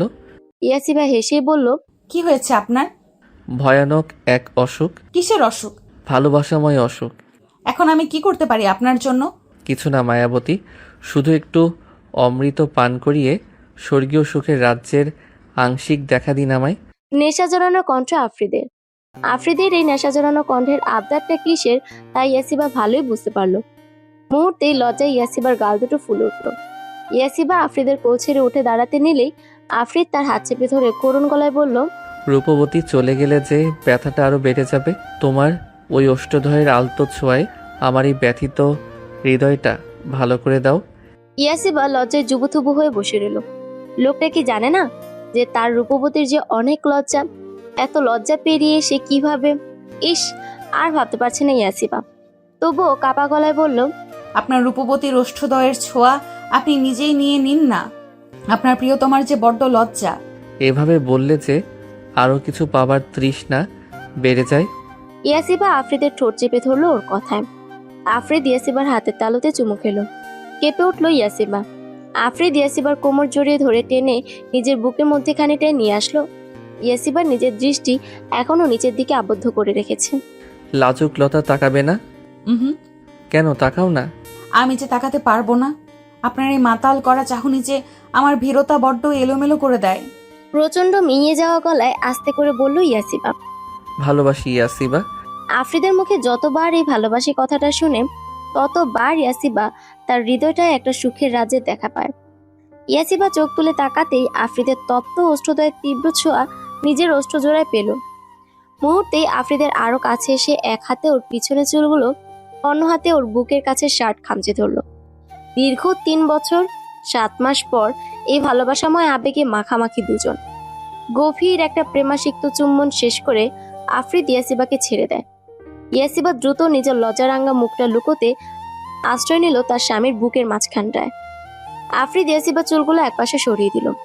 আফরিদের ঠান্ডা হাতের ছোঁয়ায় আরো মিয়ে গিয়ে মিশে গেল আফরিদের বুকে সে। আফরিদ ইয়াসিবার ঘাড়ও করে এক চুমু খেলো। ইয়াসিবা আলতো করে উফ করে শব্দ করে তুলল। জোরে জোরে শ্বাস নিতে নিতে ইয়াসিবা বলল, এইভাবে ছোবেন না গো, আমার যে মরণ হবে। ভালোবাসার উষ্ণ স্পর্শে যদি মরণ হয় তবে আমিও মরতে চাই। ইয়াসিবা তাকালো আফরিদের দিকে। আফরিদের চোখ দুটো যেন তাকে বলছে, একটু তোর অধর জোড়ার ছোঁয়া দে না আমায়। আমি যে বড্ড কাঙাল, তোর ভালোবাসার কাঙাল। ইয়াসিবা ঝুঁকে এলো আফরিদের মুখের সামনে। মৃদু এসে আফরিদ নিজের চোখ বুজে নিল। ইয়াসিবা ভালোবাসা দিয়ে তপ্ত এক চুমু খেলো আফরিদের কপালে। তারপর দু চোখে, তারপর দু গালে ঠোঁটের দিক তাকিয়ে থেমে গেল সে। ওকে থামতে দেখে আফরিদ চোখ বন্ধ অবস্থায় বলে ওঠে, এই ঠোঁটজোড়া কি কোনো ঘোর অন্যায় করেছে যে তারা এই সুন্দরীর অধরের একটুখানি ছোঁয়া পাচ্ছে না? ইয়াসিবা হাত দিয়ে আলতো স্পর্শ করলো আফরিদের ঠোঁটে। আফরিদের ঠোঁট ইয়াসিবার আঙুলে চুমু খেলো। প্রতিবার যতবার ইয়াসিবা হাত ছুঁয়েছে অবশেষে ইয়াসিবা সময় নিয়ে গভীর এক চুমু খেলো আফরিদের ঠোঁটে। তারপর জাপড়ে ধরলো আফরিদকে। আফরিদও তাকে জড়িয়ে ধরলো। দুজন ভালোবাসা মানুষের জন্য এর চেয়ে আর সুখের সময় কি বা হতে পারে? আজ আফরিদ পরিপূর্ণ। হ্যাঁ, সে তার প্রেয়সীর ভালোবাসায় পরিপূর্ণ। আফরিদ হাসপাতালে যাবে তাই রেডি হয়ে নিচে নেমে আসলো। আজ সার্ভেন্টসরাই রান্না করেছে। খানিক বাদে ইয়াসিবাও নিচে নেমে আসলো। আফরিদ ইয়াসিবার দিকে তাকালো। মেয়েটা কালো একটা সেলোয়ার স্যুট পরেছে, সাথে ম্যাচিং ইয়াররিংস আর হালকা সাজ। এইতেই যেন মায়া রাজ্যের রাজকন্যা লাগছে তাকে। ইয়াসিবা আর চোখে একবার তাকালো আফরিদের দিকে। লোকটা তাকে দেখছে, এক ধ্যানে তাকিয়ে আছে। ইয়াসিবা এখনো চোখ তুলে তাকাতে পারছে না আফরিদের দিকে। সকালের কথা মনে পড়লে ওর লজ্জায় শরীরে লোম দাঁড়িয়ে যায়। আফরিদ এগিয়ে এসে হাত বাড়ালো ইয়াসিবার দিকে, তারপর বলল, মাই বিউটিফুল ওয়াইফি, ক্যান আই ইয়াসিবা হেসে আফ্রিদের হাতে হাত রাখলো। আফ্রিদ তাকে চেয়ারে বসিয়ে নিজে বসলো। তারপর এক প্লেটে খাবার বেড়ে নিজে খেলো, সাথে ইয়াসিবাকেও খাইয়ে দিল। খাওয়া দাওয়া শেষে দুজন বেরিয়ে গেল। আফ্রিদ গেল তার হাসপাতালে আর ইয়াসিবা গেল তার ভার্সিটিতে। আফ্রিদের হাসপাতাল আর ইয়াসিবার ভার্সিটি পাশাপাশি, যেতে মাত্র 2 মিনিটের মতো লাগে। ইয়াসিবা ভার্সিটিতে পৌঁছাতেই কোথা থেকে যেন আবিয়া দৌড়ে এসে জাপড়ে ধরলো ওকে। এতে ইয়াসিবা 2 কদম পিছিয়ে গেল। আবিয়া লাফাচ্ছে রীতিমতো। দোস্ত দোস্ত, আজ কতদিন পর তুই এলি, আই এম সো হ্যাপি। ইয়াসিবা বহু কষ্টে আবিয়াকে ছাড়িয়ে বলল, কেন হ্যাপি? আমাকে কি জীবনেও দেখিস নাই? এরকম করে বলছিস কেন? ও তো এমনি ছাগল পাগল কোথাকার। পিছন থেকে ইবাদের কথায় হেসে ফেলল ইয়াসিবা। ইবাদ এবার ইয়াসিবাকে বলে, কেমন আছিস? আলহামদুলিল্লাহ, তুই? আমি ভালো থাকি আর কিভাবে? তুই 2 দিন ছিলি না, এই পাগলকে সামলাতে সামলাতে আমার বেহাল দশা। ইবাদের কথায় আবিয়া খেপে গেল। তেরে এসে বলে, কি বললি তুই? আমাকে দুবার পাগল বলেছিস? শয়তান ছেলে, আজ তোর চুল ছিঁড়ে ফেলবো। আর এক মুহূর্ত না থেমে আবিয়া ইবাদের চুল ধরে টানতে লাগলো। আর ইবাদও কম যায় না, সেও আবিয়ার চুল ধরে টানতে লাগলো। এদিকে বিস্ময়কর চোখে তাকিয়েছে ইয়াসিবা। সে জানে এই দুটো সারাদিন ঝগড়া করে, তাই বলে ভার্সিটির মাঝে এইভাবে চুল ধরে টানাটানি করবে ভেবে পায় না ইয়াসিবা। কে বলবে এই দুটো ভার্সিটি স্টুডেন্ট? ইয়াসিবা দ্রুত গিয়ে দুটোকে আলাদা করলো। এখন ইবাদ আর আবিয়া মাথা ধরে দাঁড়িয়ে আছে। ইও, আমার মাথা এমন ঘুরে কেন? ঘুরবে না, চুলাচুলি করলে এমনই হবে। নাক মুখ কুচকে বলল ইয়াসিবা। দোস্ত, এই আবিয়া হাতিটা কি খায় আল্লাহই জানে, এত শক্তি হাতে। আহ, আমার মাথা। ভালো হয়েছে, এখন মন চাইতেছে দুটোকেই মাথা একসাথে করে ঠাস করে বাড়ি মারি। আবিয়া ইয়াসিবার কথায় গুরুত্ব না দিয়ে বলল, আচ্ছা দোস্ত শুন। ইয়াসিবা তাকালে আবিয়া আবার বলে, দোস্ত ক্রাশ খেয়েছি। হ্যাঁ, সে তো তুই প্রতিদিনই ওই খাস। না, এইবার সিরিয়াস ক্রাশ, জামাই বানানোর ইচ্ছা আছে। এদিকে আবিয়ার কথাগুলো শুনে ইবাদের মুখটা বেলুনের মতো চুপসে গেল। মেয়েটা কি বুঝে না যে ইবাদ তাকে কতটা ভালোবাসে? তাও কেন এমন করে সে? না, অনেক সুযোগ দিয়েছে সে, আর না, এবার যা করার সব সরাসরি করবে সে। এই মেয়ে বেশি তিরিং বিরিং করলে দরকার পড়লে হাত পা ভেঙে দিয়ে তাকে কোলে নিয়ে ঘুরবে। আবিয়া বলল, দোস্ত এত জোস পোলা। এমন করে বলছিস যেন কোন দেশের রাজা। রাজা কি, তার থেকেও হ্যান্ডসাম, ড্রেসিং উফ, পুরাই হিরো। জানিস কোথায় আছে সে এখন? প্রচন্ড বিরক্ত নিয়ে বলল ইয়াসিবা। আমি কিভাবে বলবো? ওই হাসপাতালের মালিক সে, আর ডাক্তারও। এতদিন যে কেন আমি দেখতে পাইনি আল্লাহই জানে। আমার চোখ যে কই থাকে। পাশের হাসপাতালটা দেখিয়ে বলল আবিয়া।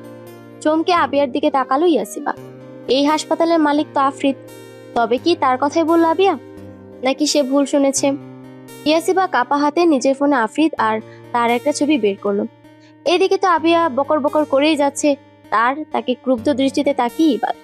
ইয়াসিবা আবিয়ার সামনে তাদের ছবিটা তুলে ধরলো, যেটা আজকে সকালেরই তোলা, যেখানে আফ্রিদ ইয়াসিবা পেছন থেকে জড়িয়ে ধরে আছে আর ইয়াসিবার ঠোঁটের কোণে মিষ্টি হাসি। আবিয়া কথা থামিয়ে ছবিটার দিকে তাকিয়ে রইল। ইয়াসিবা জিজ্ঞেস করলো, এইটাই কি তোর সেই ক্রাশ? হ্যাঁ দোস্ত, কিন্তু তুই ওনার সাথে মানে? এই হসপিটাল দা মেরিল্যাব প্লাস এর মালিক মিস্টার আফ্রিদ চৌধুরী আমার হাজবেন্ড। মানে বুঝতে পারছিস, আমি মিসেস আফ্রিদ চৌধুরী। ইবাদও এবার এই কথা শুনে চোখ বড় বড় করে তাকালো। আবিয়া আর ইবাদ দুজনেই অবাক। ইয়াসিবা যে বিবাহিত তারা কেউ জানতো না। ইবাদ বলল, তুই সত্যিই বিবাহিত? হ্যাঁ, আর আফ্রিদি আমার হাজবেন্ড। তাহলে এতদিন বলিসনি কেন? তার পেছনে অনেক কাহিনী, বলবো একদিন সময় করে। কথাটা বলেই ইয়াসিবা আবিয়ার দিকে তাকালো। মেয়েটা এখনো আহাম্মক বনে দাঁড়িয়ে আছে। আবিয়াকে এইভাবে স্ট্যাচু হয়ে দাঁড়িয়ে থাকতে দেখে হেসে ফেলো ইয়াসিবা। অনেক হাই ভোল্টেজের ঝটকা খেয়েছে বেচারি। যতবার কোনো ছেলের উপর ক্রাশ খায়, সেই ছেলে হয়তো বিবাহিত হয়, না হলে তার গার্লফ্রেন্ড থাকে। ইয়াসিবা আলতো করে ডাকে আবিয়াকে। আবিয়া। সাথে সাথে ইয়াসিবা জ্ঞান হারিয়ে পড়ে যেতে নিতে ইবাদ তাকে ধরে ফেলে। ইবাদ অস্থির হয়ে আবিয়াকে কোলে তুলে নিয়ে বটগাছের নিচে গিয়ে বসলো। ইয়াসিবাও সাথে সাথে এলো। এই আবিয়া, চোখ খোল, তাকা আমার দিকে। আবিয়া। ইবাদ অস্থির হয়ে গেছে। হঠাৎ আবিয়া যে জ্ঞান হারাবে ইবাদ ভাবতেও পারেনি। ইবাদ কেমন হাইপার হতে দেখে ইয়াসিবা বলল, ভালোবাসিস আবিয়াকে? আবিয়া ডাকা থামে স্থির দৃষ্টিতে তাকালো ইবাদ। ইয়াসিবা আবার একই কথা জিজ্ঞেস করলো। ইবাদ এবার বলল, হ্যাঁ, প্রচন্ড ভালোবাসে। তাহলে বলিস না কেন? ও বুঝে নিতে পারে না, আমার চোখের ভাষা কি বুঝতে পারে না? এই যে ও প্রতিদিন এক এক ছেলেকে নিয়ে প্রশংসা করে ক্রাশ খায় বলে, তখন আমার ব্যথিত চোখ দুটো কি ও দেখে না? জানিসই তো ও একটু ছেলে মানুষই করে। তুই বলে দে না নিজের মনের কথা। ও কি পাগল ছাগল, সোজা কথা বুঝবে না? এইবার ওকে থাপড়িয়ে বোঝান লাগবে। রাগী গলা ইবাদের। ইয়াসিবা হেসে ইবাদের বাহুতে চাপড় মেরে বলল, রাগিস না, এইবার এর জ্ঞান ফেরা। ইবাদ মাথা ঝাঁকিয়ে ব্যাগ থেকে পানির বোতল বের করে আবিয়ার মুখে পানি ছিটা দিল। কিছুক্ষণের মাঝেই আবিয়ার জ্ঞান ফিরল। সে মাথার দুপাশে চেপে ধরে উঠে বসতেই ইয়াসিবার দিকে নজর যায়। মুহূর্তে একটু আগের ঘটনা মনে পড়তেই সে বড় বড় চোখে তাকে তুতলে জিজ্ঞেস করলো, তুই বিবাহিত? ইয়াসিবা মাথা ঝাঁকালো। তোর হাজবেন্ড এই হাসপাতালের মালিক আফরিদ চৌধুরী? ইয়াসিবা মৃদু হেসে আবারও মাথা ঝাঁকালো। সাথে সাথে আবিয়া ভ্যা করে কেঁদে দিল। এখন আমারই কি হবে গো? আমি যার উপর ক্রাশ খাই সেই কেন এরকম হয়? হয় বিবাহিত, না হলে জেফ আছে, আর শেষে কিনা যাকে পার্মানেন্ট করতে চাইলাম সেই নাকি আমার বেস্টুর বর। ইয়া মাবুদ! ইবাদ এবার প্রচুর রেগে গিয়ে দিল এক রাম ধমক। চুপ বেয়াদব মেয়ে, আর একবার ভেবে করবি তো থাপড়িয়ে গাল লাল করে দিব। আবিয়া কতক্ষণ ইবাদের মুখের দিকে তাকিয়ে রইল, তারপর আবারও ভ্যা করে কেঁদে দিল। ইয়া মাবুদ! এ কোথায় এনে ফাঁসাইলা তুমি? আবিয়া! ইবাদের রাগী চিৎকারে সাথে সাথে কান্না থামিয়ে আবিয়া মুখে আঙ্গুল দিয়ে ড্যাব ড্যাব করে ইবাদের দিকে তাকিয়ে বললাম, আমি চুপ, আর একটা কথাও বলবো না। এদিকে ইয়াসিবা এদের কাণ্ড দেখে হাসতে হাসতে শেষ। আসলে হাসপাতাল নতুন উঠানো হয়েছে, মাত্র 5 মাস ধরে চালু হয়েছে। আফরিদ আগে অন্য হাসপাতালে বসত, কিন্তু এই হাসপাতালটা কমপ্লিট হতেই সে এখানে এসে পড়ে। আর আফরিদ সচরাচর মাস্ক পরে বাহির হয়, আর এমনিতেও সে গাড়ি থেকে নেমে এদিক ওদিক না তাকিয়ে সোজা হাসপাতালে ঢুকে যায়। তাই তাকে কেউ আর বেশি দেখতে পায় না, শুধু যারা পেশেন্ট থাকে তারাই একটু দেখতে পায়। আর ইয়াসিবা যে বিবাহিত সেটা আফরিদের সাথে মান অভিমান থাকার কারণেই সে কাউকে বলেনি যে সে বিবাহিত। আর এখন এই সত্যি কথা শুনেই তার প্রিয় 2 বন্ধু টাসকিত। আফরিদ খানিক বিরক্ত হয়ে বলে, মা, আমি কতবার বলেছি আমি ওই বাড়িতে যাব না।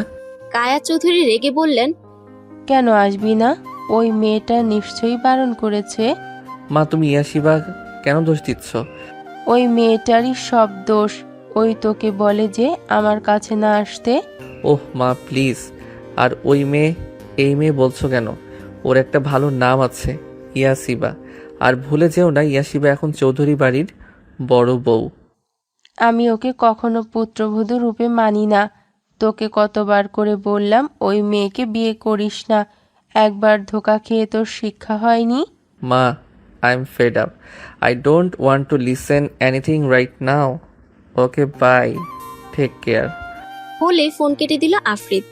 রাগে ওর মাথা ব্যথা শুরু হয়ে গিয়েছে। কেন যে মা বুঝে না ইয়াসিবাকে সে ভালোবাসে, আর ভালোবাসার মানুষটির নামে এইসব শুনে কেই বা ঠিক থাকতে পারে? আর যেখানে মূল কথা, ইয়াসিবার কোনো দোষই নেই। না, আর এক মুহূর্ত এখানে না।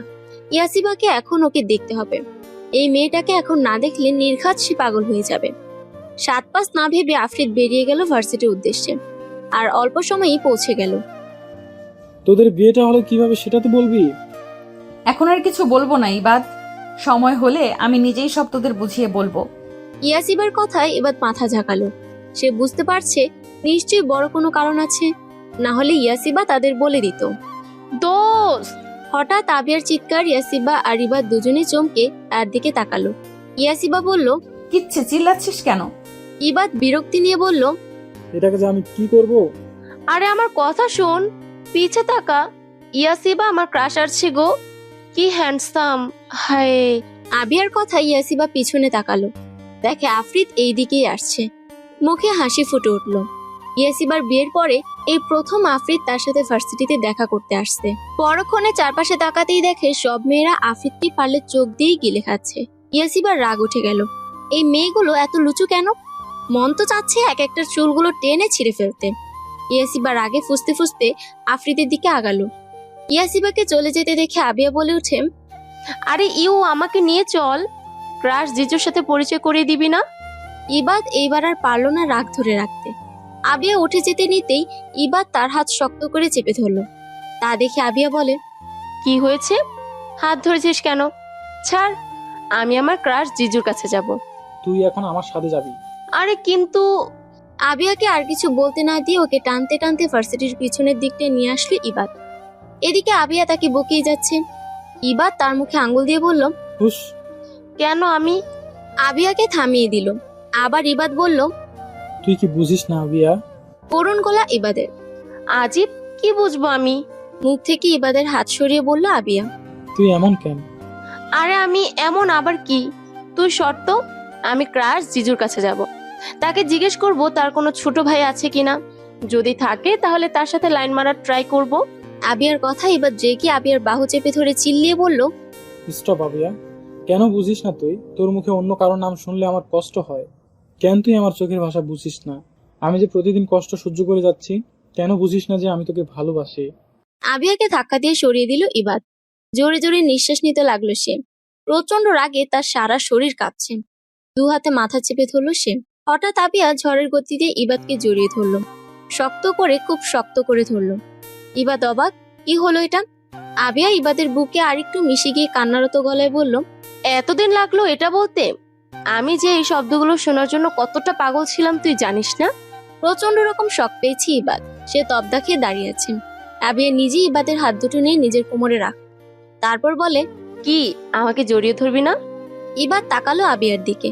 মেয়েটা কত সুন্দর করে মিশে আছে ওর বুকে। ইবাদ ব্যাপারটা বুঝতে পেরে ওর মুখে বিশ্বজয়ের হাসি ফুটে উঠল। তার মানে আবিয়াও তাকে ভালোবাসে। ইবাদ আবিয়াকে আগলে নিল নিজের বাহুতে। কেন বলিসনি আমাকে? কেন এই ভালোবাসার দহনে আমাকে পুরালি? ইবাদের কথা আবিয়া অভিমান করে বলল, মেয়েরা কি আগে বলে? মেয়েদের লজ্জা করে না ভালোবাসার কথা বলতে? তুই আগে বললি না কেন? আমি যে তোকে ভালোবাসি সেটা তুই বললেই তো আমি বলে দিতাম। এতদিন তোকে জ্বালানোর জন্যই তো প্রতিদিন ছেলেদের নিয়ে প্রশংসা করতাম, যাতে তুই জেলাস হয়ে নিজের মনের কথা বলে দিস। কিন্তু তুই একটা হারামি, তুই কোনো প্রতিক্রিয়াই দেখাতি না। ওরে চালাক রে, তাহলে এই ছিল তোর মনে? হাহ, এইগুলো না করলে তুই যে আতের কোথাকার, না হলে জীবনেও নিজের মনের কথা বলতি না। হয়েছে, আর অপমান করিস না, এইবার বলে দে না। আবিয়া হেসে বলল, আমি তোকে ভালোবাসি ইবাদ। আবিয়ার কথা ইবাদ ভ্রু কুঁচকে তাকালে আবিয়া বলে, কি? তুই বলে আর ডাকবি না, এখন থেকে তুমি, ঠিক আছে? আচ্ছা। পাগলি একটা। ইবাদ আবিয়া একে অপরকে আরো নিবিড় ভাবে জড়িয়ে ধরল। ইয়াসিবা বিড়বিড় করে আশেপাশে মেয়েগুলোকে বকতে বকতে আফ্রিদের কাছে এসে দাঁড়াতেই আফ্রিদের চিন্তিত মুখ ওর নজরে পড়ল। ইয়াসিবা অবাক হলো, কি হয়েছে তার? আফ্রিদের তাকে এত চিন্তিত লাগছে কেন বুঝতে পারছে না সে। ইয়াসিবা অস্থির হয়ে বলল, কি হয়েছে আফরিদ আপনার? আফ্রিদ কোনো কথা বলল না, শুধু হুট করে মাঠ ভরা স্টুডেন্টদের সামনে ইয়াসিবাকে জড়িয়ে ধরল। ইয়াসিবা এবার আরো চিন্তাগ্রস্ত হয়ে উঠল। লোকটার কি হলো কে জানে, এরকম আচরণ করছে কেন? ইয়াসিবার আশেপাশে চোখ যেতে দেখে সবাই তাদের দিকে তাকিয়ে আছে, আর মেয়েগুলোর তো চেহারা দেখার মতো হয়েছে। ইয়াসিবা মনে মনে খুশি হলো, যাক, দুজনেগুলো বুঝেছে যে আফ্রিদ শুধু তার। ইয়াসিবা এবার আফ্রিদের পিঠে হাত বুলিয়ে দিয়ে আস্তে করে বলল, কি হয়েছে আপনার? কি নিয়ে এত চিন্তিত আপনি? আমাকে বলুন। আফ্রিদ এতক্ষণ চোখ বুজেছিল, ইয়াসিবার কথায় চোখ তুলে তাকালো। চোখ খুলতে সে দেখে সবাই ওদের দেখছে, তাই সে ইয়াসিবাকে ছেড়ে দিয়ে ওর হাত ধরে নিয়ে যেতে যেতে বলল, চলো আমার সাথে। ইয়াসিবা কোনো কথা বলল না, চুপচাপ আফ্রিদের সাথে চলতে লাগলো। আফ্রিদ তাকে নিয়ে গাড়িতে উঠে বসলো, তারপর গাড়ি স্টার্ট দিল। গাড়ি চলছে আপন গতিতে। ইয়াসিবা কিছু বলছে না, শুধু তাকিয়ে আছে আফ্রিদের মুখ পানে। কতটা প্রেশারাইজ দেখাচ্ছে তাকে। অনেকক্ষণ বাদে আফ্রিদ গাড়ি থামায়। ইয়াসিবা জানালা খুলে দিয়ে দেখে এটা একটা নদীর পাড়। প্রচন্ড সুন্দর আবহাওয়া, চারদিকে হিমেল বাতাস, নদীতে উত্তাল ঢেউ, পাখিদের কিচিরমিচির শব্দ। ইয়াসিবা খুশি মনে আফ্রিদের দিকে তাকিয়ে বলে, আমরা এখানে কেন? আফ্রিদ কিচ্ছুটি না বলে শুধু জানালার কাজগুলো বন্ধ করে দিল। জানালা বন্ধ করে দেওয়াতেই ইয়াসিবা অবাক হয়ে কিছু জিজ্ঞেস করতে নিবে, তার আগেই আফ্রিদ তাকে হ্যাচকা টানে নিজের কাছে এনে একটু অপেক্ষা না করে ইয়াসিবার ওষ্ঠদ্বয় নিজের ওষ্ঠদ্বয় দ্বারা আঁকড়ে ধরল। এদিকে ইয়াসিবা আকস্মিক ঘটনায় কিছুই বুঝতে পারছে না কি হচ্ছে। সে চোখ বড় বড় করে তাকিয়ে, কিন্তু যখন আফ্রিদের চুমু খাওয়ার তীব্রতা বৃদ্ধি পেল, ইয়াসিবা আবেশে চোখ বুজে ফেলল। নিজেও আরো আফ্রিদের বুকের মাঝে সিটিয়ে গেল। আফ্রিদকে নিজের সাথে আঁকড়ে ধরল। আফ্রিদ তো নিজের প্রিয়তমার অধর জোড়ার সুধা পানে ব্যস্ত। অনেকক্ষণ বাদে ইয়াসিবার ঠোঁট ছেড়ে দিয়ে ওর গলার ওড়নাটা সরিয়ে দিয়ে সেখানে ছোট ছোট উষ্ণ স্পর্শ দিতে লাগলো আফ্রিদ। এদিকে ইয়াসিবা আফ্রিদের এই তীব্র ভালোবাসাময় স্পর্শ সহ্য করতে না পেরে প্রায় নেতিয়ে গিয়েছে। সে দুহাতে আফ্রিদের গলা জড়িয়ে ধরল। আফ্রিদ এবার সরে আসলো ইয়াসিবার কাছ থেকে, কিন্তু মেয়েটা তাকে ছাড়ছেই না। বউটা যে তার প্রচন্ড লজ্জাবতী, দেখো এটুকুতেই লজ্জায় কেমন নেতিয়ে তার বুকের সাথে লেপ্টে আছে। আফ্রিদ ধীর গলায় ডাকলো। ইয়াসিবা। ইয়াসিবার কোনো জবাব নেই, কিন্তু সে চেষ্টা করছে পারলে আফ্রিদের বুক চিরে সেখানে ঢুকে যেতে। লাজুক লতা। ইয়াসিবা এবার একটা জোরে নিঃশ্বাস ছাড়লো, কম্পিত গলায় বলল, এভাবে ডাকবেন? আপনার এই ডাকটায় ভয়ানক এক মাদকতা আছে, যেখানে আমি সাড়া না দিয়ে পারি না। কিন্তু এই মুহূর্তে আমাকে তাকাতে বলবেন না আপনার দিকে, তাহলে যে আপনার লাজুকতা লজ্জায় শ্বাস আটকে নির্ঘাত মারা যাব। আফ্রিদ নিঃশব্দে হাসলো। সময় থেমে যাক, ভালোবাসার মানুষ দুটো একে অপরের মাঝে বিলীন থাকুক চিরকাল। আজ আফ্রিদের আসতে দেরি হবে। সেই নদীর পাড় থেকে আসার পর আফ্রিদ ইয়াসিবাকে বাসায় পৌঁছে দিয়ে আবারও হাসপাতালে চলে যায়। জরুরি কাজ পড়ে গেছে। আজ আফ্রিদের মনটা বড্ড অস্থির হয়ে আছে বুঝতে পারছি, কিন্তু কী কারণে ঠিক বুঝতে পারছে না ইয়াসিবা। তবে ইয়াসিবা ভেবে রেখেছে আজ সে আফ্রিদকে নিজের মনের কথাগুলো আবারও বলবে। আজকের রাতটা তার আর আফ্রিদের জন্য ভালোবাসাময় করে তুলবে। যেই ভাবা সেই কাজ। ইয়াসিবা নিজের বিয়ের শাড়িটা আবারও পরল। ইয়াসিবার বিয়ের শাড়ি কিন্তু সবার মতো লাল বা খয়েরি নয়। সেদিন আফ্রিদ তাকে সাদা কাতান শাড়ি দিয়েছিল। এটা ওরা যখন এক অপরকে ভালোবাসতো তখন থেকেই আফ্রিদ বলতো, ইয়াসিবা আমি তোমাকে বিয়ের দিন শুভ্রতার প্রতীক সাদা শাড়িতে রাঙাবো। আমাদের বাসর ঘরটা হবে সাদাময়। বিয়ের রাতটা তো আর 5টা বাসর রাতের মতো হয়নি, তবে আজকের রাতটা ও স্পেশাল করে তুলবে। সুন্দর করে সাজলো। ঘরটা পুরো সাদা দিয়ে রূপান্তর করে তুললো ইয়াসিবা। সাদা রং শুদ্ধতা ও সততার প্রতীক। একে অপরের প্রতি স্বচ্ছতা বোঝাতে কিংবা নতুন সূচনার সঙ্গে যুক্ত করা হয় এই রং। আর ইয়াসিবা আর আফ্রিদ তো তাদের ভালোবাসার সংসারটা সূচনা করতে চাইছে আবারও। সাদা ফেরি লাইটগুলো যেন ঘরের সৌন্দর্য আরো বৃদ্ধি করে দিয়েছে। চারিদিকে একবার নজর বুলিয়ে নিল ইয়াসিবা। একদম পারফেক্ট। আফ্রিদ কতটা খুশি হবে তার মনের মতো আজ সবকিছু সাজিয়েছে ইয়াসিবা। মাথায় একটা লাল ওড়না দিয়ে ঘুমটা দিয়ে বসলো। আফ্রিদের আসার সময় প্রায় হয়ে এসেছে। কাজ শেষে জলদি ফিরে আসে বাড়িতে আফ্রিদ। কেন যেন তার ইয়াসিবাকে ছাড়া এক মুহূর্ত থাকতে ইচ্ছে করে না। কেন যেন মন চায় মেয়েটা একেবারে বুকের মাঝে জাপটে ধরে রাখতে, যাতে কেউ তাকে ইয়াসিবা থেকে আলাদা করতে না পারে। বাড়িতে সেই ডাইনিং এ ইয়াসিবা না দেখে ভ্রু কুঁচকে ফেলে আফ্রিদ। কোথায় গেল মেয়েটা? প্রতিদিন তো এখানে অপেক্ষা করে তার জন্য। ইয়াসিবাকে আশেপাশে না দেখতে পেয়ে একজন সার্ভেন্টকে ডাক দেয় আফ্রিদ। সে এগিয়ে এসে বলে, জি বলুন ছোট স্যার। তোমাদের ম্যাম কোথায়? বিনিময়ে একটা চিরকুট এগিয়ে দেয় লোকটি আফ্রিদের দিকে। কিছুক্ষণ চিরকুটটার দিকে তাকিয়ে থেকে আফ্রিদ সার্ভেন্টকে চলে যেতে বলল। তারপর চিরকুটটা খুলে দেখে সেখানে গোটা গোটা অক্ষরে বেশ সুন্দর করে লেখা, খাবারটা খেয়ে উপরে আসবেন, তার আগে নয়। নিচের গেস্ট রুম থেকে হাত মুখ ধুয়ে তারপর খেয়ে দিয়ে আসেন। আফ্রিদ চিরকুটটা পরে কতক্ষণ আশেপাশে তাকালো। তার বউ করতে চাইছেটা কি কে জানে। আফ্রিদ অত না ভেবে গেস্ট রুম থেকে হাত মুখ ধুয়ে ডিনার করে নিল। তারপর উপরে নিজের রুমের দিকে অগ্রসর হলো। তবে দরজায় আর একটা চিরকুট আটকানো। আফ্রিদ সেটা দরজা থেকে খুলে নিয়ে পড়লো। সেটা লেখা আছে, আমার হৃদয় হরণকারী আমার স্বপ্ন পুরুষ আজ যে এখন আমার স্বামী। সে কি জানে তার প্রিয়তমা তার জন্য অধীর আগ্রহে বসে আছে? সে কি জানে আজ তার প্রেয়সী তার 100 দিনের ইচ্ছে পূরণ করতে চলেছে? আজ যে সে নিজেকে শুভ্রতা ঘেরা মোড়াকে মুড়িয়েছে নিজেকে। সে অপেক্ষায় আছে তার স্বামীর আদরে আলিঙ্গনের জন্য। এটি আপনার লাজুকতা। আফ্রিদ চিরকুটটা পড়তে তার ঠোঁটের কোণে মিষ্টি হাসি ফুটে উঠল। তার মানে তার বউটা তার জন্য অপেক্ষা করছে।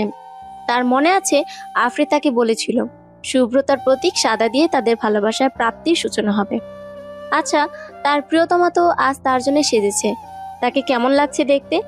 নিশ্চয়ই আফ্রিদ তাকে দেখলে নিজের নিঃশ্বাস নিতে ভুলে যাবে, ঘোর লাগা দৃষ্টিতে তাকিয়ে থাকবে। নিশ্চয়ই আফ্রিদ তাকে দেখলে নিজের নিঃশ্বাস নিতে ভুলে যাবে, ঘোর লাগা দৃষ্টিতে তাকিয়ে থাকবে তার লাজুকলতার মুখের দিকে। না, আর তর্সেছে না আফ্রিদ। জলদি রুমের দরজাটা খুলে ভিতরে প্রবেশ করলো। অবাক হয়ে তাকালো সে। যা ভেবেছিল তার থেকেও অভাবনীয় লাগছে চারপাশ দেখতে। ব্যালকনির কাঁচ পুরোটা খোলা, সেখানে সাদা পাতলা পর্দা যা বাতাসে উঠছে। পুরো রুম জুড়ে ফেরি লাইট, আর সেগুলোর সাথে তাদের এক এক মুহূর্তের ভালোবাসাময় স্মৃতি। আর্টিফিশিয়াল সাদা ফুল দিয়ে রুমটা সাজিয়েছে, ফুল আর ফেরি লাইটে ভরা। বিছানার দিকে নজর যায় আফ্রিদের।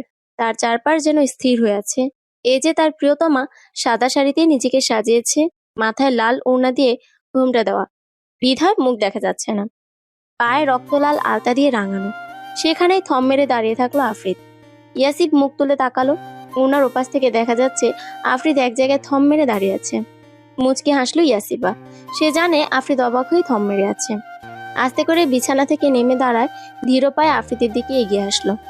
আলতো করে আফরিদের হাত ছুঁয়ে দিল ইয়াসিবা।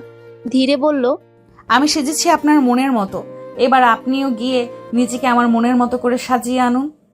আফরিদ আস্তে করে বলে ওঠে, আমার যে এখন আমার লাজুকলতার মুখটা দেখার জন্যে আমার মনটা আনচান করছে।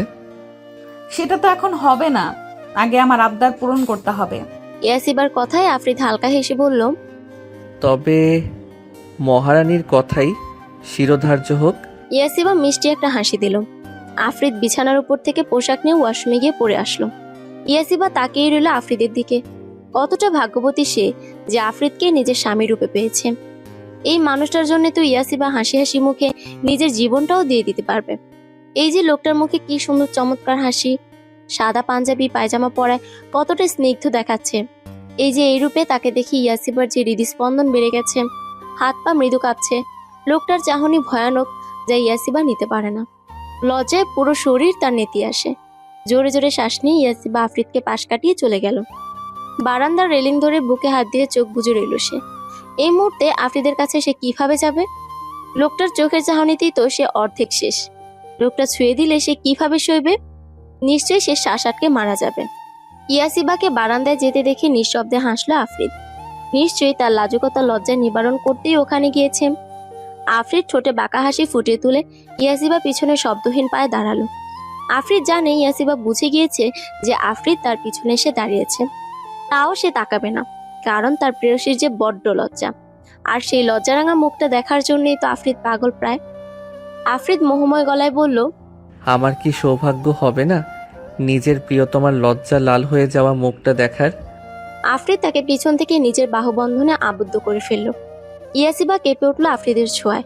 সে দ্রুত আফরিদের থেকে সরে এসে রুমে চলে যেতে চাইতেই আফরিদ তার হাত ধরে ফেলল। বলল, পালাও কেন লাজুক লতা? আর আমাকে কষ্ট দিও না, নিজের মুখশ্রী একটু দেখাও। আপনার এই ঘোর লাগা কণ্ঠে আমাকে এইসব বলবেন না প্লিজ। বুকের মাঝে হৃৎপিণ্ডটা এত জোরে কেঁপে ওঠে যে বোধহয় সেটা বেরিয়ে আসবে আমার বুক চিরে। আফরিদ হ্যাচকা টানে ইয়াসিবা নিজের কাছে নিয়ে আসলো। ইয়াসিবা নিচের দিক তাকিয়ে। আফরিদের সে মাদকতাময় চাহনি সে নিতে পারবে না। এত লজ্জা? ইয়াসিবা চুপ। আচ্ছা বেশ, এখন আমি আমার লাজুক লতাকে দেখব। বলেই আফরিদ আলতো হাতে ইয়াসিবার ঘুমটা ফেলে দিল। শ্বাস আটকে দাঁড়িয়ে রইল সে। অতি ভয়ানক, অত্যন্ত ভয়ানক। ইয়াসিবাকে এই রূপে দেখে আফরিদের সব যেন অচল হয়ে আসছে। চুলগুলো খোপা করা, যেখানে সাদা গোলাপ গেঁথে আছে। চেহারায় কোনো মেকআপ নেই, শুধু চোখে কাজল আর ঠোঁটে হালকা লিপস্টিক। এতেই যেন তার লাজুকতার রূপ উপচে পড়ছে। আফরিদের কোনো সাড়া না পেয়ে ইয়াসিবা তাকায় তার দিকে। লোকটা তার দিকে তাকিয়ে চোখে মুখে তার মুগ্ধতা। তবে কি সে তার মন মতো করে নিজেকে সাজাতে পেরেছে? আফরিদ নিজের হাতটা দিয়ে ইয়াসিবার গাল ছুঁয়ে দিল। এই জাদুময় স্পর্শে ইয়াসিবার হৃদয় ভালো লাগায় ছেয়ে গেল। ইয়াসিবা দ্রুত আফরিদের বুকে ঝাঁপিয়ে পড়ল, মুখ লুকালো আফরিদের বুকে। আফরিদও ইয়াসিবাকে জড়িয়ে ধরে ওর কানের কাছে এসে ফিসফিস করে বলল, লাজুক লতা, তুমি লজ্জা পেতে থাকো। আজ আমি তোমাকে আদরে সোহাগে তোমার লজ্জা ভাঙাবো। ইয়াসিবা পেট খামছে ধরল আফরিদের। লোকটার প্রতিটা কথা কাঁপন ধরিয়ে দেওয়ার মতো। আফরিদ ইয়াসিবা কোলে তুলে নিল। দৃঢ় পায়ে রুমে গিয়ে বিছানায় নিয়ে শুয়ে দিল। ইয়াসিবা অন্যদিকে মুখ ঘুরিয়ে নিয়ে চোখ বুজে রইল। আফরিদ আস্তে করে নিজের ভর ইয়াসিবার উপর ছেড়ে দিল। ইয়াসিবার মুখটা নিজের দিকে ঘুরিয়ে তাকিয়ে রইল অনেকক্ষণ। এই কাপা কাপা ঠোঁট দুটো দেখে আর অপেক্ষা করলো না আফরিদ। প্রিয়তমার ঠোঁটে ঠোঁট ডুবিয়ে দিল। ইয়াসিবা বিছানার চাদর খামছে ধরল। আফরিদের হাত ব্যস্ত ইয়াসিবার পেটে বিচরণ করতে। আজ আর কোনো বাধা নেই। দুজন মানুষের মাঝে সকল বাধ্যবাধকতা দূর হয়ে যাবে আজ রাতে। মনের মিল তো সেই কবেই হয়েছিল। আজ না হয় দুটো দেহের মিলন ঘটল। ভালোবাসার এক অন্য রাজ্যে পাড়ি দিল। গভীর রাত, বারান্দার রেলিং ধরে দূর দূরান্তে দৃষ্টি স্থির ইয়াসিবার। এই অন্ধকার রাতের মাঝে সে কি দেখছে সে জানে না, তবুও তাকিয়ে থাকতে ভালো লাগছে। অন্ধকারও নয়, চাঁদের আলোয় সবই দেখা যাচ্ছে। মৃদু বাতাস, বাগানের ডান সাইডে শিউলি ফুলের সুবাস ভেসে আসছে। মোহময় পরিবেশ। আজ নিজেকে পরিপূর্ণ মনে হচ্ছে ইয়াসিবার। আজ নিজের অস্তিত্ব জুড়ে স্বামী নামক মানুষটার ভালোবাসাময় পরশগুলো অনুভব করতে পেরেছে। ইয়াসিবার ভিতরটা কেঁপে উঠল। আবার ওই মুহূর্তগুলো কল্পনা করে লজ্জারাঙা মুখটা স্নিগ্ধ দেখাচ্ছে চাঁদের আলোয়। পিছন ফিরে তাকায় ইয়াসিবা। আফ্রিদ ঘুমোচ্ছে বিছানায়। কতটা নিষ্পাপ লাগছে তার স্বামীটাকে। এই মুহূর্তটার জন্য ইয়াসিবা কত প্রতীক্ষা করেছে। সে আর আফ্রিদের সংসার হবে, ছোট্ট একটা সংসার, সেখানে থাকবে শুধু ভালোবাসা, ভালোবাসা আর ভালোবাসা। ইয়াসিবার ঠোঁটের কোণে প্রাপ্তির হাসি, আর সে ব্যস্ত চোখ বুজে আফ্রিদের ঘ্রাণ নিতে। হ্যাঁ, আফ্রিদের শরীরের ঘ্রাণ। এই যে সে এখন আফ্রিদে একটা টি শার্ট গায়ে দিয়ে আছে, সেখান থেকেই আসছে। কি মন মাতানো সেই ঘ্রাণ। টি শার্টটা আর একটু টেনে নাকের কাছে এনে লম্বা করে শ্বাস টেনে নেয় ইয়াসিবা। স্বামীর সোহাগে বুঝি এত সুখ। ইয়াসিবার তো এত সুখে মরে যেতে ইচ্ছে করে। হালকা একটু নড়াচড়া করে পাশে হাত রাখতেই কারো অস্তিত্ব টের না পেয়ে পাশটা ভালোভাবে হাতে চোখ খুলে তাকায় আফ্রিদ। ভালোভাবে দেখে তার বউটা এখানে নেই। তাহলে গেল কোথায়? আস্তে করে উঠে বসে আফ্রিদ। রুমে চারিদিকে নজর বোলাতে বারান্দায় একটা পরীকে দেখতে পায় সে। পরী? হ্যাঁ, পরী তো। তার বউটা তো তার কাছে পরী। আফ্রিদ একদৃষ্টিতে সে তাকিয়ে রইল। তার বউটার এই মোহময় রূপ দেখে যে আফ্রিদের আবারও নেশা লেগে যাচ্ছে। এই যে ওর টি শার্ট পরে আছে, যা হাঁটুর থেকে একটু উপরে, আর টি শার্টটা ঢোলা হয় তার একপাশে কাঁধ দেখা যাচ্ছে। টি শার্টের হাতা কাঁধের নিচে পড়ে আছে বিধায় চাঁদের আলোয় ওর ফর্সা কাঁধটা জল করছে। আফ্রিদ ব্ল্যাঙ্কেটটা সরিয়ে আস্তে করে নেমে দাঁড়ায় বিছানা থেকে। তারপর ধীর পায়ে হেঁটে গিয়ে দাঁড়ায় ইয়াসিবার পিছনে। তারপর আলতো হাতে জড়িয়ে নেয় নিজের প্রিয়তমাকে নিজের বাহু বন্ধনে। এদিকে কোমরে কারো হাতে স্পর্শ পেয়ে চোখ খুলে ইয়াসিবা। এটা যে তার আফ্রিদ সে ভালো মতোই জানে। সেও গায়ের সম্পূর্ণ ভর ছেড়ে দিল আফ্রিদের গায়ের উপর। আফ্রিদ ইয়াসিবার কানে ফিসফিস করে বলল, আমার টি শার্ট পরে আমাকেই পাগল করা হচ্ছে। অবশ্য এতে আমার কোনো প্রবলেম নেই। তোমাকে অনেক হট লাগে আমার টি শার্টগুলোতে। তুমি চাইলে আমার সামনে দিনরাত 24 ঘন্টা এগুলো পরেই থাকতে পারো, তবে শুধু আমার সামনে। এদিকে ইয়াসিবা পারে না মাটি খুঁড়ে তার মাঝে ঢুকে যেতে। সে তো ভুলেই গিয়েছিল যে ওর গায়ে আফ্রিদের টি শার্ট। সে আফ্রিদের হাত ছাড়িয়ে চলে যেতে নিতেই আফ্রিদ তার হাত ধরে ফেলে এবং আবার ওকে টেনে নিজের কাছে নিয়ে আসে। আফ্রিদ বলল, আমাকে নেশা লাগিয়ে দিয়ে এখন পালানো হচ্ছে বুঝি? কিন্তু আমি তো পালাতে দিব না। আফ্রিদ ইয়াসিবার গালে নিজের ঠোঁট দিয়ে স্লাইড করছে। এক পর্যায়ে ঠোঁটজোড়া গলার খাঁজে আসতেই সেখানে শব্দ করে চুমু খায় আফ্রিদ। কেঁপে উঠে নিজেকে আফ্রিদের বুকের মাঝে আরো লেগে গেল ইয়াসিবা। এই লোকটার ছোঁয়া ভয়ানক, একদম রক্ত হিম করে দেওয়ার মতো। আফ্রিদ কোলে তুলে নিয়ে ইয়াসিবাকে নিয়ে বিছানায় গিয়ে বসলো। ইয়াসিবা এখনো তার কোলে। আফ্রিদ নিজের আঙুলগুলো ইয়াসিবার আঙুলগুলোর খাঁজে পুড়ে দিল। তারপর ইয়াসিবার হাতের উল্টো পাশে চুমু খেলো। ইয়াসিবা আফ্রিদের মুখের দিকে তাকিয়ে এই লোকটাকে আজ কতটা খুশি দেখাচ্ছে। সে খুশি দেখার জন্যই তো অতীতে ওইসব করেছিল। কিন্তু ও তো আর জানতো না যে তার ওইসব করাতে তার প্রিয় এতটা কষ্ট পাবে। তবে যদি সে সত্যিটা জেনে যায়, এত কষ্ট করে এত সব করার পরও সত্যিটা জেনে যায়, তবে কিভাবে সামলাবে সে আফ্রিদকে? চিন্তা থেকে বেরিয়ে আসা আফ্রিদের কথাই ইয়াসিবা। কি আছে তোমার মাঝে? হ্যাঁ, এই মেয়ে, বলো না কি আছে? কেন আমি তোমার থেকে দূরে থাকতে পারি না এক মুহূর্ত? ইচ্ছে হয় তোমাকে একদম নিজের সাথে পিষে ফেলি। কি জাদু করলে বলো তো আমায়? ভালোবাসেন বলেই তো আমাকে কাছে চান। ইয়াসিবার কথায় আলতো হাসে আফ্রিদ। দুষ্টুমি স্বরে বলল, তুমি বুঝি চাও না আমাকে তোমার কাছে? সাথে নিজের চোখ জোড়া চেপে বন্ধ করে ফেলে ইয়াসিবা। লোকটা চরম অসভ্য। সে তো জানে তার বউটা কত লজ্জা পায়। এই জন্য সে তাকে লাজুক লতাও ডাকে। তাও সে বারবার ইয়াসিবাকে লজ্জা দেয়। গালগুলো গরম হয়ে আছে ইয়াসিবার, সাথে লাল টকটকে। আফ্রিদ সেখানে আলতো করে একটা কামড় বসিয়ে দিল। হালকা ব্যথায় আর্তনাদ করে ওঠে ইয়াসিবা। তারপর রাগান্বিত দৃষ্টিতে তাকায় আফ্রিদের দিকে। আফ্রিদের ঠোঁটের কোণে দুষ্ট হাসি। মুহূর্তেই সব রাগ গলে পানি হয়ে গেল ইয়াসিবার। এই লোকটার সাথে একটুও রাগ করতে পারে না ইয়াসিবা। ইয়াসিবা মুখ ফুলিয়ে কামড়ের জায়গায় হালকা করে ডলে বলল, এটা কি করলেন? কি করলাম? এই যে আমার গালে যা করলেন। আদর দিলাম আমার বউটাকে। বাঁকা হেসে বলল আফ্রিদ। এমন ভয়ানক আদর আমার চাই না। তাই? তাহলে তো আজ এই ভয়ানক আদরে স্পর্শ দিয়েই মাতিয়ে রাখবো তোমাকে। কথাটা বলেই আর এক মুহূর্ত আফ্রিদ দেরি না করে ইয়াসিবাকে বিছানায় শুয়ে দিল। ইয়াসিবা কিছু বলতে নিবে তার আগেই ওর ঠোঁটে ঠোঁট বসিয়ে চুমু খেতে লাগলো আফ্রিদ। এদিকে ইয়াসিবা কতক্ষণ অবাক হয়ে রইল। পরক্ষণে আফ্রিদের ভালোবাসায় নিজেকে বিলিয়ে দিল সে। অ্যালার্মের আওয়াজে ঘুম ভাঙে আফ্রিদের। ঘুমো চোখে নিজের বুকে ঘুমন্ত ইয়াসিবাকে দেখে মুচকি হাসে আফরিদ। কাল রাতে সে ইয়াসিবাকে পুরোপুরি নিজের করে নিয়েছে। ওদের মাঝে আর কোনো দূরত্ব নেই। ভালোবেসে ভালোবাসার বন্ধনে আবদ্ধ করেছে এক পবিত্র সম্পর্কে। ইয়াসিবার চুলগুলো ওর চোখ মুখ ঢেকে রেখেছে আফরিদ আলতো হাতে তা সরিয়ে দিল। ইয়াসিবা হালকা নড়ে চড়ে আরো যেন নিবিড়ভাবে আফরিদের বুকের সাথে লেপটে রইল। আলতো ইয়াসিবার গালে হাত দিয়ে পরম যত্নে হাত বুলিয়ে দিয়ে আদুরে ভাবে ডাকলো, বউ, ও বউ। ইয়াসিবা আফরিদের বুকের মাঝে মুখ লুকিয়ে বলল, হুম। ওঠো, ভার্সিটিতে যাবে না? আজ তো নামাজটাও মিস হয়ে গেল। সেটা তো তো তো আপনার জন্যই হয়েছে। ঘুমো কণ্ঠ ভেঙে ভেঙে বলল ইয়াসিবা। এদিকে ইয়াসিবার এমন ঘুমো কণ্ঠস্বর শুনে যেন এক মুহূর্তের জন্য আফরিদের হৃদস্পন্দন থেমে গেল। আফরিদ বলে ওঠে, এমন ঘুমের রেশ কণ্ঠে কথা বলে আমাকে হার্ট অ্যাটাক করাতে চাও? চোখ জোড়া খুলে মুচকি হাসে ইয়াসিবা। তারপর আফরিদের বুকে চুমু খেলো।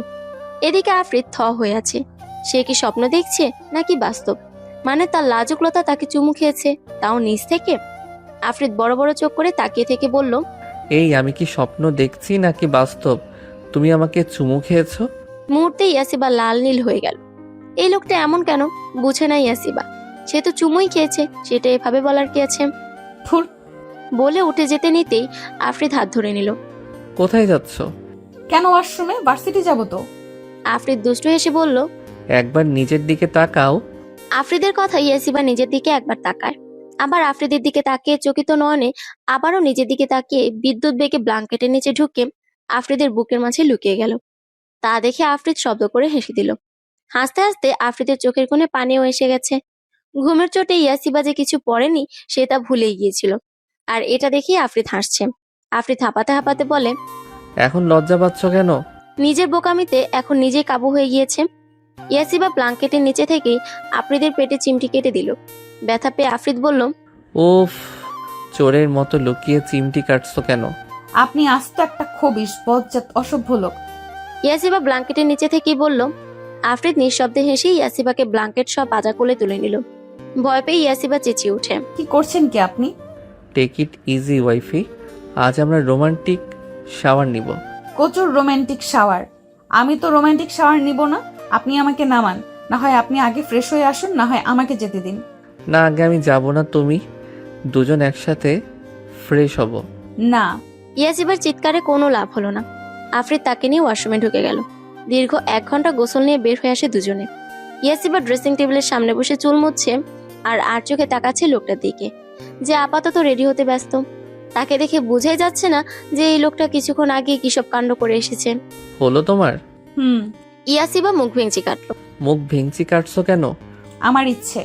ঠোঁটে এমন কামড় দিব না যে আর মুখ ভেঙচি কাটা কি খেতেও পারবে না। ইয়াসিবা উঠে এসে দাঁড়ালো আফরিদের সামনে। তারপর নিজের গলা থেকে ওনাটা সরিয়ে দিয়ে আফরিদকে বলে, আর কি কামড় দেবেন? হ্যাঁ, কামড়ে তো দিয়েছেনই। দেখেন কেমন হয়ে আছে।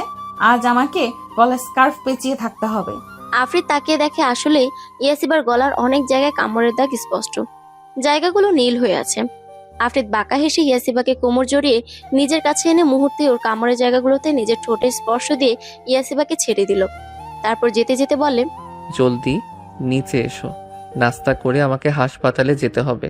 আফরিদ চলে যেতে ইয়াসিবা চোখ মুখ কুঁচকে আফরিদকে মনে মনে ভয়ানক সব গালি দিল। তারপর নিচে নেমে আসলো। দেখে আফরিদ নাস্তা নিয়ে বসে আছে। ইয়াসিবা গিয়ে টেবিলের অন্য পাশে বসে পড়লো। তারপর অন্য আরেক প্লেটে খাবার বেড়ে খেতে শুরু করে দিল। তা দেখে আফরিদ ভ্রুকুচকে বলল, এটা কি হলো? কি হলো? আমি খাচ্ছি, আপনিও খাওয়া শুরু করুন। রাগী কণ্ঠ ইয়াসিবার। আফরিদ হালকা কেসে উঠল। ভালোই রেগেছে মেয়েটা, এখন আর কিছু বললে প্রলয় এসে পড়বে। আফরিদ চুপচাপ উঠে এসে ইয়াসিবার পাশে বসলো। তারপর ইয়াসিবার চেয়ারটা টেনে নিজের মুখোমুখি করে ওকে খাইয়ে দিতে লাগলো। ইয়াসিবাও কিছু বলল না। করুক সে যত রাগ, তবু লোকটার হাতে খাওয়ার চান্স সে মিস দেবে না। খাওয়া দাওয়া শেষে দুজন রওনা দিল তাদের উদ্দেশ্যে। ইয়াসিবার কলেজের সামনে গাড়ি থামাতেই ইয়াসিবা নেমে যেতে নেয়, কিন্তু তার আগে আফরিদ তার হাত ধরে নিজের কাছে নিয়ে আসলো। তারপর ইয়াসিবার দুগালে হাত দিয়ে ওর কপালে চুমু খেলো। ইয়াসিবা পরম আবেশে চোখ বুজে নিল। আফরিদ বলল, নিজের যত্ন নিও, আর সমস্যা হলে আমাকে ফোন করিও। ইয়াসিবাও মুখটা উঁচু করতে আফরিদ নিচ থেকে ঝুঁকে এলো। ইয়াসিবাও আফরিদের কপালে চুমু খেলো। তারপর গম্ভীর স্বরে বলল, আপনিও নিজের যত্ন রাখিয়েন। আসছি। ইয়াসিবা বেরিয়ে গেল। ইয়াসিবা ভার্সিটিতে ঢুকতেই আফরিদ গাড়ি পার্ক করে নিজের হাসপাতালে চলে গেল। ঠোঁটে ঝুলছে তার মুগ্ধময় হাসি। ইবাদ আর আবিয়ার দিকে সন্দিহান চোখে তাকিয়ে আছে ইয়াসিবা। এইদিকে জুবুথুবু হয়ে দাঁড়িয়ে আছে তারা। ইয়াসিবা গম্ভীর স্বরে বলল, কাহিনী কি তোদের দুটোর? কি কাহিনী দোস্ত, কি বলছিস? ভারী ইনোসেন্ট গলায় বলল আবিয়া। থাপড়িয়ে তোর দাঁত ছুটিয়ে ফেলবো যদি কথা ঘোরাবার চেষ্টা করিস। তাড়াতাড়ি বল। ইবাদ বলে উঠেন, আমি বলছি ইয়াশিবা, হ্যাঁ জলদি বল। আসলে আমি আর আবিয়া রিলেশনে আছে। কথাটা বলতে দেরি ইয়াসিবার এক দৌড়ে গিয়ে ইবাদকে জড়িয়ে ধরতে দেরি নেই। ইয়াসিবা খুশিতে লাফাচ্ছে আর ইবাদের গলা ধরে ঝুলছে। ওয়াও ওয়াও ওয়াও, এত তাড়াতাড়ি তোরা রিলেশনশিপে যাবে আমি ভাবিই নাই। তার মানে তুই সব জানতি যে ইবাদ আমাকে ভালোবাসে? আবিয়ার কথায় দাঁত কেলিয়ে হাসলো ইয়াসিবা। বলল, হ্যাঁ আমি সব জানি। মুহূর্তেই আবিয়া রেগে দিল এক চিৎকার। ইবাদা, তোর লাগে ব্রেকআপ? তুই মর। তুই ইয়াসিবাকে বলতে পারলি আমি তোর বেস্ট ফ্রেন্ড, সাথে তুই আমাকে ভালোবাসিস আর আমাকে বলতে পারলি না? ইবাদ কপাল চাপড়ে আফসোসের সুরে বলে ওঠেন, এই জন্যই বেস্ট ফ্রেন্ডের সাথে প্রেম করতে নেই, মান ইজ্জত আর থাকে না। কি বললি? রেগে বলল আবিয়া। অফ কিছু না বেবি, তুমি না আমার কলিজা, রাগ করে না। বলেই ইবাদ আবিয়াকে ধরতে এলো। আবিয়া সরে গিয়ে বলল, দূর হ হারামি, আমাকে ধরবি না। ইবাদ অসহায় গলায় বলল, আবিয়া, আমি এখন তোর বেস্ট না, আমি এখন তোর বক, সাথে উঠবি হাসবেন্ড। একটু তো সম্মান দে। তোর সম্মানের গুল্লি মারি, যা ভাগ। ইয়াশিবা, তুই কিছু বল। করুণ গলা ইবাদের। ইয়াসিবা এতক্ষণ হেসে কুটি কুটি হচ্ছিল। ইবাদের কথায় সে হাসতে হাসতে আবিয়াকে নিজের সাথে জড়িয়ে নিয়ে বলল, দেখ আবিয়া ও তোকে ভালোবাসে সেটা তোকে বলেনি। হ্যাঁ আমি মানছি তার দোষ, কিন্তু তুই নিজেও তো বলিসনি তাই না? তুই ঠিক যেই কারণে ওকে বলতি না, ও ঠিক সেই কারণেই বলতো না। যদি ভালোবাসার কথা বলে তোর আর ওর বন্ধুত্ব নষ্ট হয়ে যায়। আর আমাকে ও কালকে বলেছে, আর আমি যেটুকু জানি আমি যাওয়ার পরেই এ তোকে প্রপোজ করেছে, রাইট? আবিয়া উপন্যাস মাথা ঝাঁকালো, মানে হ্যাঁ। ইয়াসিবা আবার বলে, তাহলে সিম্পল, এখানে এত রিয়েক্ট করার কিছুই নেই আবিয়া। আবিয়া কতক্ষণ গম্ভীর মুখে ইবাদের দিকে তাকিয়ে থাকলো। তারপর জোরে হেসে দিয়ে ইবাদকে এক সাইড থেকে জড়িয়ে ধরলো। ইবাদও হেসে দিল। এদিকে ইয়াসিবা চোখ ছোট ছোট করে তাকিয়ে বলল, বাবা, আমি মিল করিয়ে দিলাম আর এখন আমাকেই কেউ চিনে না। আবিয়া আর ইবাদ হেসে দিল। ইবাদ বলল, আজ ক্লাস করা লাগবে না, চল আজ আমি ট্রিট দিব তোকে। ইয়াহু, দাঁড়া, আগে ওনাকে একটু ফোন দিয়ে নেই, ওকে? বলেই ইয়াসিবা ফোন লাগালো আফরিদের কাছে।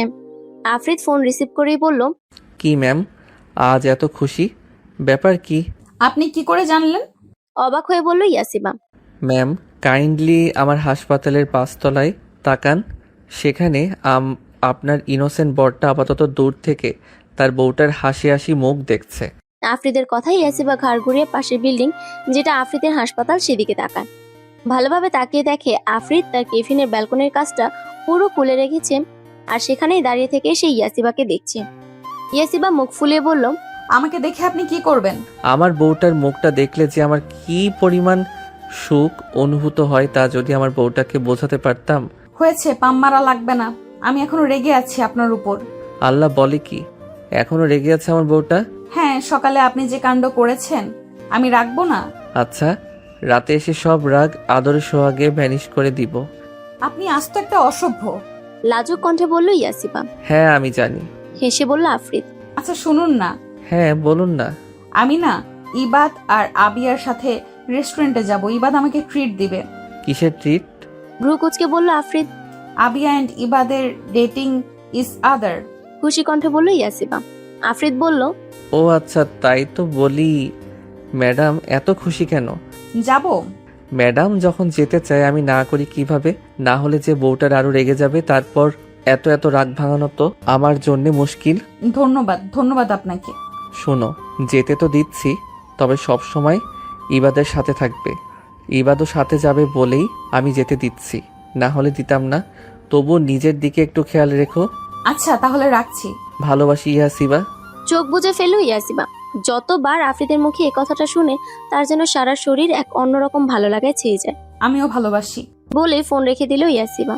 তারপর ইবাদ আর আবিয়ার সাথে রেস্টুরেন্টে চলে গেল। রেস্টুরেন্টে পৌঁছে ইবাদ একটা ওয়েটারকে ডাক দিল। ওয়েটার আসতেই ইবাদ বলে, ইয়াশিবা অর্ডার কর। আচ্ছা দাঁড়া, করছি। ইয়াসিবা মেনু কার্ড দেখে খাবার অর্ডার দিল। ওরা গল্প করার মাঝে ওয়েটার খাবার নিয়ে আসলো। কোল্ড কফি দেওয়ার সময় ভুলবশত সেটা ইয়াসিবার গায়ের উপরে পড়ে যায়। ওয়েটার ভয় পেয়ে বলল, সরি ম্যাম, আমি খেয়াল করিনি। I am so sorry. Yasiba dress ঝাড়তে ঝাড়তে বলে, ইটস ওকে, ভুল মানুষ দ্বারাই হয়, আপনি যান। ওয়েটারটা আবারও সরি বলে চলে গেল। আবিয়া বলে, ইস দোস্ত, ড্রেসটা খারাপ হয়ে গেছে। হ্যাঁ, আমি ওয়াশরুম থেকে আসছি। আমিও যাই তোর সাথে, চল। আরে না, তোরা বস, আমি যাবো আর আসবো। Are you sure? আরে হ্যাঁ, চিল, আমি আসছি। সাবধানে যাস। ইয়াসিবা মুচকি হেসে ওয়াশরুমে চলে গেল। সেই ওয়েটারটা হেসে বলল, স্যার আমার কাজ শেষ। ওয়েল ডান, এই নাও তোমার। বলেই একটা লোক কতগুলো টাকা দিল ওয়েটারকে। ওয়েটারটা টাকা নিয়ে চলে গেল। এদিকে সেই লোকটি বিশ্রী হাসি ঠোঁটে ঝুলিয়ে বলল, ইয়াসিবা, তোমাকে এইবার আমার থেকে কে বাঁচাবে সুইট হার্ট? 3 বছর আগে আমাকে থাপ্পড় মারার মজা বোঝাবো। তোমাকে তো এবার আমি ছাড়ছি না। বলেই লোকটা ওয়াশরুমের দিকে যেতে লাগলো। এদিকে ওয়াশরুমে এসে নিজের জামাটা পরিষ্কার করছে ইয়াসিবা। ড্রেসটাই খারাপ হয়ে গেল, আমাকে এখনই বাসায় যেতে হবে। এই ড্রেস পরে বসে থাকা পসিবল না। নিজে নিজে কথাগুলো বলে ব্যাগ নিয়ে বের হতে গিয়ে সে যেন পাথর হয়ে গেল। তার সারা শরীর বরফের ন্যায় জমে গেল। আবার আবার সে ভয়ানক অতীত তার সামনে। আবার কেন কেন তার সাথেই কেন এমনটা হয়? আবার কেন অতীতগুলো তার জীবনে আসছে? সে কি একটু সুখে থাকতে পারবে না? তার কপালটা এত খারাপ কেন? যখনই তার জীবনে সুখ নামক পাখিটি এসে ধরা দেয়, ঠিক তখনই দুঃখ নামক তীরটা এসে সেই পাখিটিকে হত্যা করে ফেলে। ইয়াসিবার সারা শরীর থরথর করে কাঁপতে লাগলো। তা দেখে সামনে থাকা ব্যক্তিটি বিকট হেসে বলল, কি সুইট হার্ট, আমাকে দেখে বুঝি খুব খুশি হওনি? আমাকে এত তাড়াতাড়ি ভুলে গেলে? আমরা যে একে অপরকে কত ভালোবাসতাম ভুলে গেলে? ইয়াসিবা ভর্ত চোখে তাকিয়ে রইল স্রেফ। ব্যক্তিটি বাঁকা হেসে ইয়াসিবার দিকে আগাতে লাগলো। ইয়াসিবা তাকে আগাতে দেখে ভয় পেয়ে পিছাতে লাগলো। যখন একেবারে ওয়াশরুমের দেয়ালে পিঠ থেকে গেল, তখন ইয়াসিবা শব্দ করে কেঁদে দিল। ব্যক্তিটি জলদি ইয়াসিবার কাছে এসে ওকে ধরতে গেলে ইয়াসিবা সাইড কেটে সরে যায়। ব্যক্তিটি অভিনয়ের মতো বলে, আরে আরে, কাঁদছো কেন? কাঁদো না, তুমি তো আমাকে ভালোবাসো তাই না? আসো আমার কাছে আসো। ইয়াসিবা কাঁদতে কাঁদতে পিছিয়ে গেল। ইয়াসিবা ভয়ে কাঁদতে কাঁদতে বলে, কেন আবার এসেছেন? প্লিজ চলে যান, আমি একটু সুখ চাই। প্লিজ আফ্রিদের সাথে আমাকে একটু সুখে থাকতে দিন প্লিজ। তা তো হচ্ছে না বেবি। বলে ব্যক্তিটি ইয়াসিবার মুখে রুমাল চেপে ধরলো। রুমালে অজ্ঞান করার ওষুধ লাগানো ছিল, তাই ইয়াসিবা চোখে সব ঘোলা দেখতে লাগলো। চোখ বুজার আগে সে অস্ফুট স্বরে বলে উঠল, আকাশ, কাজটা ভালো করলেন না, আমার আফ্রিদ ছাড়বে না আপনাকে। ইয়াসিবা অজ্ঞান হয়ে পড়ে গেল। রেস্টুরেন্টের প্রতিটা কোণায় তন্ন তন্ন করে ইয়াসিবাকে খুঁজে বেড়াচ্ছে আফ্রিদ, কিন্তু তার ইয়াসিবা কোথাও নেই। একসময় খুঁজে না পেয়ে চেয়ারে ধপ করে বসে পড়ে আফ্রিদ। ইবাদ এগিয়ে এসে অনুতপ্ত গলায় বলল, আই এম সরি ভাইয়া, সব আমার জন্য হয়েছে, আমি ওর খেয়াল রাখতে পারিনি, আমায় ক্ষমা করুন ভাইয়া। ইবাদের কথায় চোখ তুলে তাকায় আফ্রিদ। চোখ দুটো তার লাল টকটকে হয়ে আছে। এখনই বুঝি রক্ত ঝরবে চোখ থেকে, এমন অবস্থা। ইবাদ ভয় পেয়ে গেল, বলল, ভাইয়া আপনি ঠিক আছেন? আমাকে ক্ষমা করুন ভাইয়া। আফ্রিদ উঠে দাঁড়ালো। অত্যন্ত ঠান্ডা গলায় বলল, তোমার কোনো দোষ নেই ইবাদ, যা হওয়ার হয়েছে। এখন আমাদের এটা খুঁজে বাহির করতে হবে যে এসবের পিছনে আসলে কে। আর একবার যদি আমি তাকে ধরতে পারি, আই সোয়ার জ্যান্ত মাটিতে পুঁতে দিব তাকে। লাস্ট কথাটা চোয়াল শক্ত করে বলল আফ্রিদ। আমাদের এখন সিসিটিভি ফুটেজ চেক করতে হবে, চলো ইবাদ। বলেই ধূপধাপ পা ফেলে চলে গেল আফ্রিদ। আফ্রিদকে ইবাদ আর আবিয়াই ফোন করে এখানে এনেছে। আসলে তারা ইয়াসিবাকে অনেকক্ষণ যাবত না আসতে দেখে আবিয়া গিয়ে ওয়াশরুম চেক করে দেখে সেখানে কেউ নেই। এই কথা ইবাদকে বলায় ইবাদ রেস্টুরেন্টের ম্যানেজারকে নিয়ে পুরো রেস্টুরেন্ট চেক করে, কিন্তু কোথাও ইয়াসিবাকে না পেয়েই তারা আফ্রিদকে কল করে। আর ইয়াসিবাকে পাওয়া যাচ্ছে না শুনে প্রায় বিদ্যুৎ বেগে এখানে এসে হাজির হয়েছে আফ্রিদ। এসেই সে কি পাগলামো পুরো রেস্টুরেন্ট মাথায় উঠিয়ে ফেলেছে। চোখ জোড়া আস্তে আস্তে খুলে তাকায় ইয়াসিবা। মাথাটা প্রচুর ব্যথা করছে তার। হালকা করে নড়ে উঠতেই সে বুঝতে পারে তার হাত পা মুখ সব বাঁধা, আর তাকে মেঝেতে ফেলে রাখা হয়েছে। চেয়ে ও ইয়াসিবা চিৎকার করতে পারছে না। চোখের অশ্রুগুলো অবিরাম ঝরতে লাগলো। এ কোন বিপদে পড়লো সে? আল্লাহ তাআলা কেন তার আফ্রিদের সাথে এমনটা করে? কি পাপ করেছিল তারা? ভালোই তো বেসেছিল একে অপরকে। তাহলে হঠাৎ কারো পায়ের আওয়াজ পেতে দ্রুত চোখ জোড়া বন্ধ করে ফেলে। সে জানে তাকে যদি সজাগ দেখে তাহলে হয়তো অনেক খারাপ কিছু হতে পারে, তাই সে চোখ বন্ধ করে রইল। রুমে প্রবেশ করে মেঝেতে তাকায় আকাশ। দেখে ইয়াসিবা এখনো অজ্ঞান। আকাশ বলল, এরও তো দেখি এখনো জ্ঞান ফেরেনি। এর মুখে পানি ছুঁড়ে মারো। অনেক জ্বালিয়েছে, এইবারের শেষ হবেই হবে, ওকে মরতে হবে। ঠিক বলছো আকাশ, একে আর বাঁচতে দেয়া যাবে না। 3 বছর আগে অনেক প্ল্যান করে ওকে আফ্রিদির জীবন থেকে সরিয়েছি, কিন্তু এইবার চিরতরে ওকে সরাতে হবে। আমার এত কষ্ট, এত প্ল্যান সব বিফলে গিয়েছে। আফ্রিদি সেই ওকেই বিয়ে করেছে, কিন্তু আর না, এই রাস্তার টোকাইয়া মেয়েকে আমি কিছুতেই আফ্রিদির বউ মানতে পারবো না। আর এখন তো ও বিশাল সম্পত্তির মালিক, একে মেরে ফেললেই সেই সব সম্পত্তি আফ্রিদির হয়ে যাবে, আর ও মরলে আফ্রিদি এমনিতেই ভেঙে পড়বে। সেই সুযোগ কাজে লাগিয়ে আমি সব সম্পত্তি আমার নামে করে নিব, তারপর আফ্রিদিকেও মেরে ফেলবো। আর এমন মৃত্যু দেব যাতে সবাই ভাবে মানসিক চাপ সহ্য করতে না পেরে ডাক্তার আফ্রিদির মৃত্যু হয়েছে। বলেই অট্টহাসিতে ফেটে পড়ল কায়া চৌধুরী। আপনার প্ল্যান কিন্তু ফ্লপ যায়নি। 3 বছর আগে যদি ইয়াসিবা মরেই যেত তাহলে এত সম্পত্তি আমরা পেতাম কিভাবে? একদিক দিয়ে ভালোই হয়েছে। শয়তানি হাসি আকাশের ঠোঁটে। হ্যাঁ, ঠিক বলছো, এর সম্পূর্ণ ক্রেডিট তোমার, আকাশ। Thanks ma'am. কিন্তু আমার একটা বিষয়ে ভয় লাগছে। চিন্তিত কণ্ঠ কায়া চৌধুরীর। কি? আফ্রিদি কিন্তু অনেক চালাক। আমার চিন্তা এই নিয়ে যে ও সব জেনে ফেললে সব ধ্বংস করে দিবে। আরে টেনশন করিয়েন না ম্যাম, আমি এমন কোনো চিহ্নই রাখিনি যেটা দিয়ে ও বুঝবে। তাই যেন হয়, আকাশ। আকাশ আর কায়া চৌধুরী এক পলক ইয়াসিবার দিকে তাকিয়ে চলে গেল। ওরা যেতে চোখ খুলে তাকায় ইয়াসিবা। সে নিজের কানকে বিশ্বাস করতে পারছে না। এতদিন সে ভাবতো আফ্রিদকে কায়া চৌধুরী অনেক ভালোবাসে, আর সেই জন্য একটা এতিম অনাথ মেয়েকে নিজের ছেলের বউ হিসেবে মানতে পারবে না, এই জন্যই ওইসব করেছিল। কিন্তু এখানে তো প্ল্যান অন্য। মানুষটা এতটা খারাপ কি করে হতে পারে? সামান্য সম্পত্তির জন্য এত জঘন্য কাজ করলো তারা। আরে তারা যদি একবার বলতো যে তারা সম্পত্তির জন্য এসব করছে, তাহলে ইয়াসিবা আর আফ্রিদ দুজনেই হাসি মুখে তা দিয়ে দিত, তবুও তোরা একটু সুখে থাকতো। না, আর কিছু ভাবতে পারছে না ইয়াসিবা। চোখের জলে ঝাপসা দেখছে সে। তার এটা ভেবে কান্না পাচ্ছে, আফ্রিদ যদি এসব সত্যি জেনে যায় তাহলে সে একেবারে ভেঙে গুড়িয়ে যাবে। সামলানো অনেক কষ্ট হয়ে যাবে তাকে। মানুষ ঠিকই বলে, সৎ মা কখনো আপন মায়ের জায়গা নিতে পারে না। আফ্রিদ যদি জানতে পারে কায়া চৌধুরী তার আপন মা না, তাহলে ওর যে কি হবে। ইয়াসিবা মাথা ব্যথায় ছিঁড়ে যাচ্ছে। এসব আর ভাবতে পারছে না। এই কষ্টগুলো তো ও গত 3 বছর আগে থেকে সহ্য করে আসছে। আর কত সহ্য করবে, আর কত? কান্নায় ভেঙে পড়ল ইয়াসিবা। সিসিটিভি রুমে দাঁড়িয়ে আছে আফ্রিদ, ইবাদ আর আবিয়া। ম্যানেজার তাদের সিসিটিভি ফুটেজ দেখাচ্ছে। হঠাৎ আফ্রিদ চেঁচিয়ে উঠল, স্টপ দেয়ার। এখানেই প্রবলেম। এই ওয়েটারটাকেই আমার সামনে হাজির করো। আসলে তখন যে ওয়েটারটা ইয়াসিবার গায়ে কোল্ড কফি ফেলে দিয়েছিল সেই ওয়েটারকেই আনতে বলছে। ইবাদ বলে উঠল, কিন্তু ভাইয়া এই ওয়াটারটা তো কিছু করেনি, ওটা ভুলই হয়েছিল। আফ্রিদ গম্ভীর স্বরে বলল, না ইবাদ, এটা ভুলবশত না।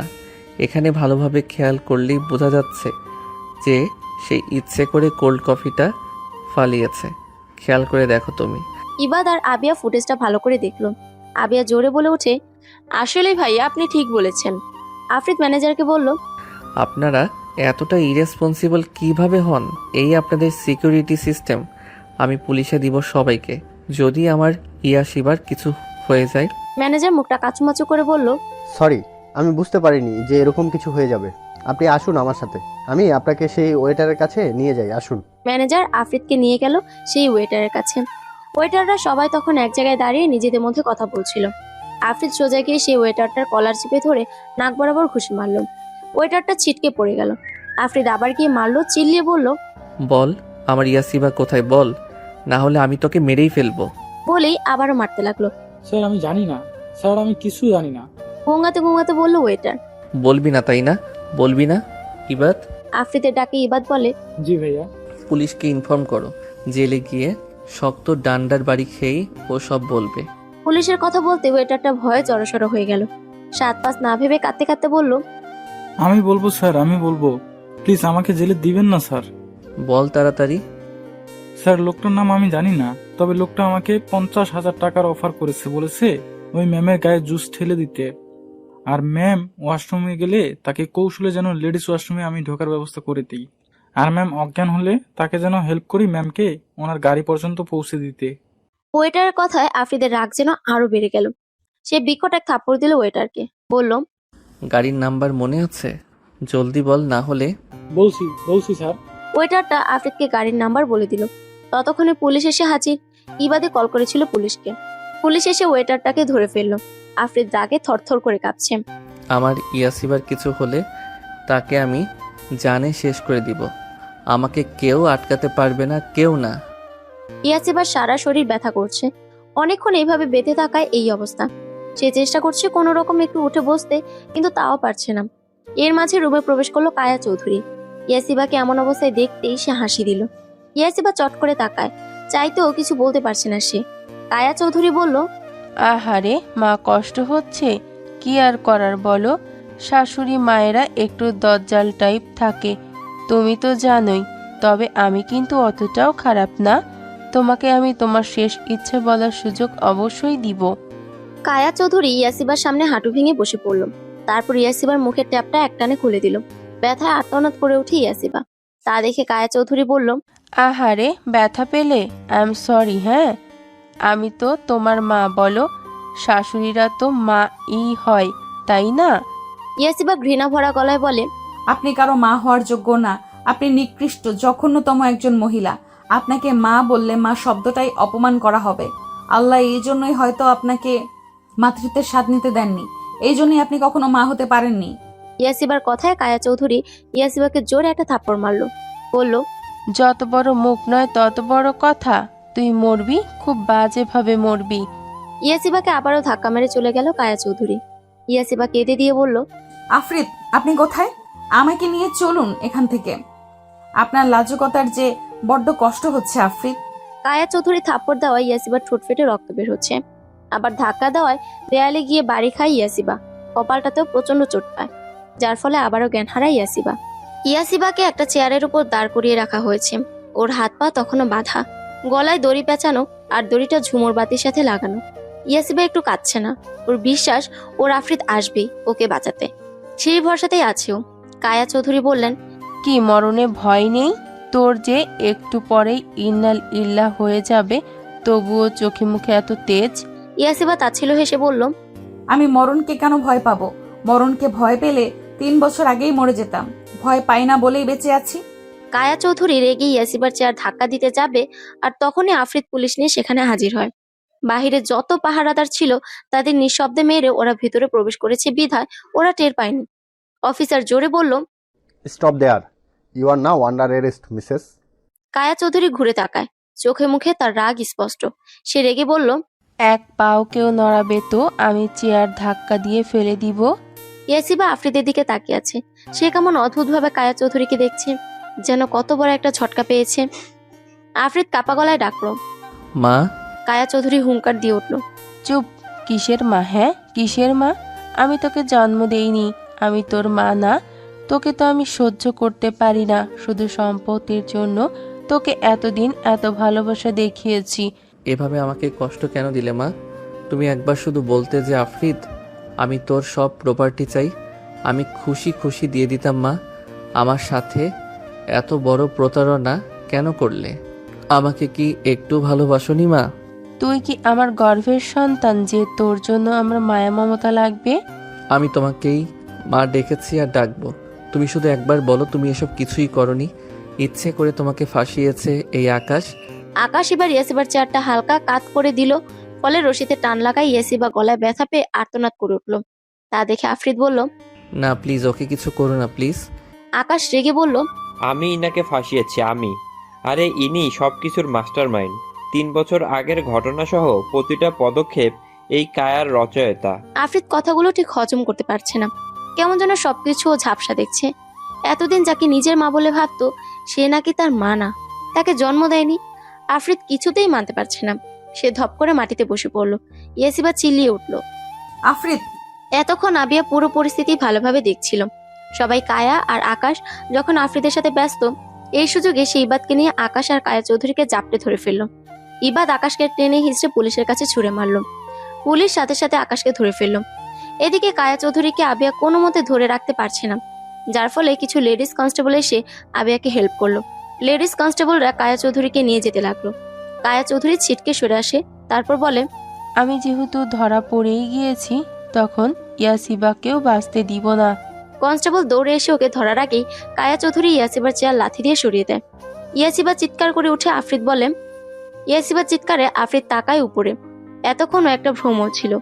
ইয়াসিবাকে দড়িতে ঝুলতে দেখে আফরিদ দ্রুত দৌড়ে এসে ইয়াসিবার পা ধরে উঁচু করে ধরল। এবার জলদি চেয়ারটা দাঁড়া করে তার উপর নিজে দাঁড়িয়ে ইয়াসিবার দড়ি কেটে দিল। দড়ি কাটার পরে ইয়াসিবা পড়ে যেতে নিতেই আফরিদ সাথে সাথে ওকে নিজের সাথে আঁকড়ে ধরে। ইয়াসিবা কাশছে। আফরিদ ইয়াসিবাকে নিজের বুকের সাথে চেপে ধরে বলল, ইয়াশিবা, তুমি ঠিক আছো? কোথায় লেগেছে আমায় বলো জান। কষ্ট হচ্ছে জান? ইয়াসিবা আফরিদকে ধরে হু হু করে কেঁদে দিল। আফরিদও ইয়াসিবাকে নিজের বুকের মাঝে জাপটে ধরল। বলল, ইয়াশিবা, আজ তোমাকে বলতেই হবে কি হয়েছিল 3 বছর আগে। আমাকে জানাও, সত্যিটা বলো ইয়াশিবা। আমি বলবো আফরিদ, সব বলবো। অতীতের কাহিনী। ইয়াসিবা আর আফরিদ একে অপরকে ভালোবাসতো 2 বছর ধরে। ইয়াসিবা একটা অনাথ আশ্রমে থাকতো, আর সেখানেই আফরিদ আর তার কিছু বন্ধুরা এতিমখানার বাচ্চাদের বিনা পয়সায় চিকিৎসা দিতে আসছিল। তখন আফরিদ মাত্র মেডিকেল স্টুডেন্ট ছিল। এই টুকটাক চিকিৎসা করতে জানতো। মেডিকেল থেকেই তাদের এখানে আনা হয়, আর সেখানে ইয়াসিবাকে দেখে আফরিদ তাকে ভালোবেসে ফেলে। ইয়াসিবা তখন সবে মাত্র ইন্টার ফার্স্ট ইয়ারে পড়তো। সেই দিনের পর থেকে আফরিদ প্রতিদিন ইয়াসিবাকে দেখতে আসতো, কিন্তু প্রতিবার আফরিদকে দেখলেই ইয়াসিবা দৌড়ে চলে যেত। কিন্তু মনে মনে সেও আফরিদকে ভালোবেসে ফেলেছিল। পহেলা বসন্তে আফরিদ তাকে প্রপোজ করে। ইয়াসিবা আর পারেনি আফরিদকে দূরে ঠেলে দিতে। সেও নিজের অব্যক্ত অনুভূতির কথাগুলো বলে দেয়। এইভাবেই তাদের প্রেমের শুরু বেশ ভালোই কাটছিল তাদের দিনগুলো। প্রেমের 2 বছর কিভাবে কেটে গেল তা কেউই জানে না। কায়া চৌধুরী চাইতেন আফরিদকে কোনো বড় লোকের মেয়ের সাথে বিয়ে দিতে, আর ভোলাভালা এমন টাইপ যে তার সব কথা শুনবে। আর এমন ছিল তার ভাগ্নি আয়েশা। কায়া চৌধুরী যা বলতেন তাই করতে রাজি সে। কিন্তু আফরিদ যে ইয়াসিবাকে ভালোবাসে তা সে কোনোভাবেই মেনে নিতে পারেনি। তাই সে ইয়াসিবার এতিমখানায় আসে। ইয়াসিবাকে বলে আফরিদকে ছেড়ে দিতে, বিনিময়ে যত টাকা চায় সে দিবে। যখন ইয়াসিবা রাজি হয় না, তখন সে বলে যে সে আফরিদের আসল মানা। আর এই কথাটি আফরিদ যদি জানে তাহলে সে অনেক ভেঙে পড়বে, মানসিক চাপ নিতে পারবে না। এও মিথ্যা বলে আফরিদের মাথায় বেশি চাপ পড়লে ও মরেও যেতে পারে। ইয়াসিবা ছোট ছিল, এত কিছু সে বুঝতো না। কায়া চৌধুরী তাকে এমন এমন ভয়ানকভাবে সব বলে যে বেচারি ভয় পেয়ে যায়, আর কায়া চৌধুরী যা করতে বলে সে রাজি হয়ে যায়। ইয়াসিবা সেদিনেই কায়া চৌধুরীর কথা মতো কাজ করে। আফরিদ ইয়াসিবার সাথে দেখা করতে আসলেই ইয়াসিবা আফরিদের সাথে যাচ্ছে তাই বিহেভ করে। কায়া চৌধুরী আকাশকে ভাড়া করে আনে ইয়াসিবার ফেক বয়ফ্রেন্ড করে। আর আকাশকে দেখিয়েই ইয়াসিবা আফরিদকে বলে তার আর আফরিদকে দরকার নেই। আকাশকে অনেক বড় লোকের ছেলে, আর তাই সে আকাশকে বিয়ে করবে। সেদিন আফরিদ ভীষণ কেঁদেছিল। আফরিদের কান্না দেখে ইয়াসিবারও যেন বুকটা ফেটে যাচ্ছিল, কিন্তু নিজের ভালোবাসার মানুষকে বাঁচাতে তা করতেই হতো। আফরিদ বারবার বলেছিল সব মিথ্যে, সে কিছুতেই বিশ্বাস করতে রাজি হচ্ছিল না। সেদিন ইয়াসিবা আফরিদকে অনেক জোরে থাপ্পড় মারে। আফরিদ অবাক চোখে শুধু তার ইয়াসিবাকে দেখেছিল। সেদিন আফরিদ একরাশ ঘৃণা নিয়ে ফিরে গিয়েছিল। আফরিদ যেতেই ইয়াসিবা কান্নায় ভেঙে পড়ে। তারপর সিদ্ধান্ত নেয় সে এখান থেকে চলে যাবে অনেক দূরে। আকাশ বলে সেও ইয়াসিবাকে হেল্প করবে। বোকা ইয়াসিবা মেনে নেয়। সে রাজি হয় আকাশের সাথে যেতে, কিন্তু মাঝ রাস্তায় আকাশ ওর সাথে জোড়াজোড়ি শুরু করে। ইয়াসিবাকে থাপ্পড় মেরে পালিয়ে আসতে নেয়, কিন্তু পারে না। সেখানে ছিল টিলার মতো অনেক উঁচু জায়গা। একটা আকাশ ওকে ধাক্কা দিয়ে ফেলে দেয়। আর ওখানে নিচের রাস্তা দিয়ে যাচ্ছিলেন বিশিষ্ট শিল্পপতি জাহিদ খান। খান গ্রুপ অফ ইন্ডাস্ট্রিজের মালিক। তিনি ইয়াসিবাকে পায়। ইয়াসিবার অবস্থা পুরো খারাপ ছিল। সে 2.5 বছর কোমায় ছিল। কোমা থেকে আসার পরে জাহিদ খান ইয়াসিবাকে ভার্সিটিতে ভর্তি করে দেন। বেশ ভালোই কাটছিল দিনকাল। জাহিদ খান নিজের মেয়ের থেকেও বেশি ভালোবাসতেন ইয়াসিবাকে। তার আরো একটা মেয়ে ছিল। ইয়াসিবা যতই ভালো থাকুক, রাতের শূন্যতায় সে আফরিদের জন্য অশ্রু বিসর্জন দিত। ইয়াসিবার ভার্সিটির পাশে আফরিদ হাসপাতাল খুলেছিল, আর সেই কাজ দেখতে এসেই সে ইয়াসিবাকে ভার্সিটির মাঠে দেখতে পায়। সেদিন আফরিদের মন চেয়েছিল ইয়াসিবাকে দৌড়ে গিয়ে চাপড়ে ধরতে, কিন্তু পারেনি।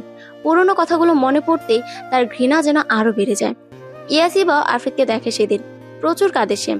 বুকের কষ্ট বুকে নিয়ে সে দিনকাল কাটায়। এর মাঝে সে জানতে পারে জাহিদ খানের মেয়ে হুমায়রা, যাকে সে বোনের চেয়েও বেশি ভালোবাসে, সে একজনকে ভালোবাসে, আর তার কেউ নয়, স্বয়ং আফরিদের চাচাতো ভাই। সেদিন ইয়াসিবা কি করবে বুঝতে পারছিল না। একদিকে বোনের সুখ, অন্যদিকে ভালোবাসার মানুষটির সামনাসামনি দাঁড়ানোর যুদ্ধ। সবশেষে ইয়াসিবা বোনের খুশির জন্য আফরিদের কাছে যায়, যেন তার ভাইয়ের সাথে হুমায়রার বিয়ে দেয়। আফরিদ রাজিও হয়, কিন্তু শর্ত দেয় তাকেও আফরিদকে বিয়ে করতে হবে। ইয়াসিবা সেদিন রাজি হয়ে যায়, এক বোনের খুশির জন্য। 2 হোক ঘৃণা, তবুও তো ভালোবাসার মানুষটিকে নিজের করে পাবে সে। সে জানে আফরিদ তাকে শাস্তি দেওয়ার জন্য বিয়ে করবে, তবুও রাজি হয়ে যায়। হুমায়রার বিয়ে হয় ভালোভাবেই। তার কিছুদিন পরেই আফ্রিদ ইয়াসিবাকে বিয়ে করে ফেলে। ইয়াসিবাকে নিয়ে যখন বাড়িতে যায়, কায়া চৌধুরী রেগে আগুন হয়ে যায়। এমনিতেও হুমায়রার বিয়ে সে মানতে পারেনি, তার উপর এত প্ল্যান করে সেই ইয়াসিবাকে আফ্রিদ বিয়ে করলো।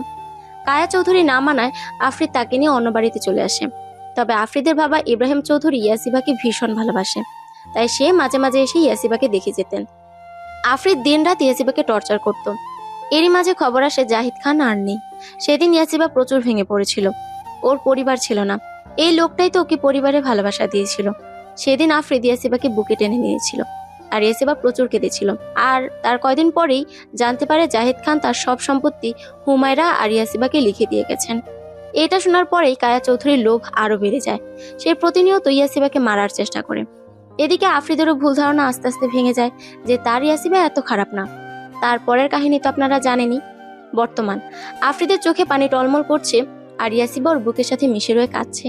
এই এতটুকু একটা মেয়ে শুধু তার জন্য এতটা কষ্ট সহ্য করেছে, আর সে কিনা সেই মেয়েটাকে দিন রাত অত্যাচার করেছে।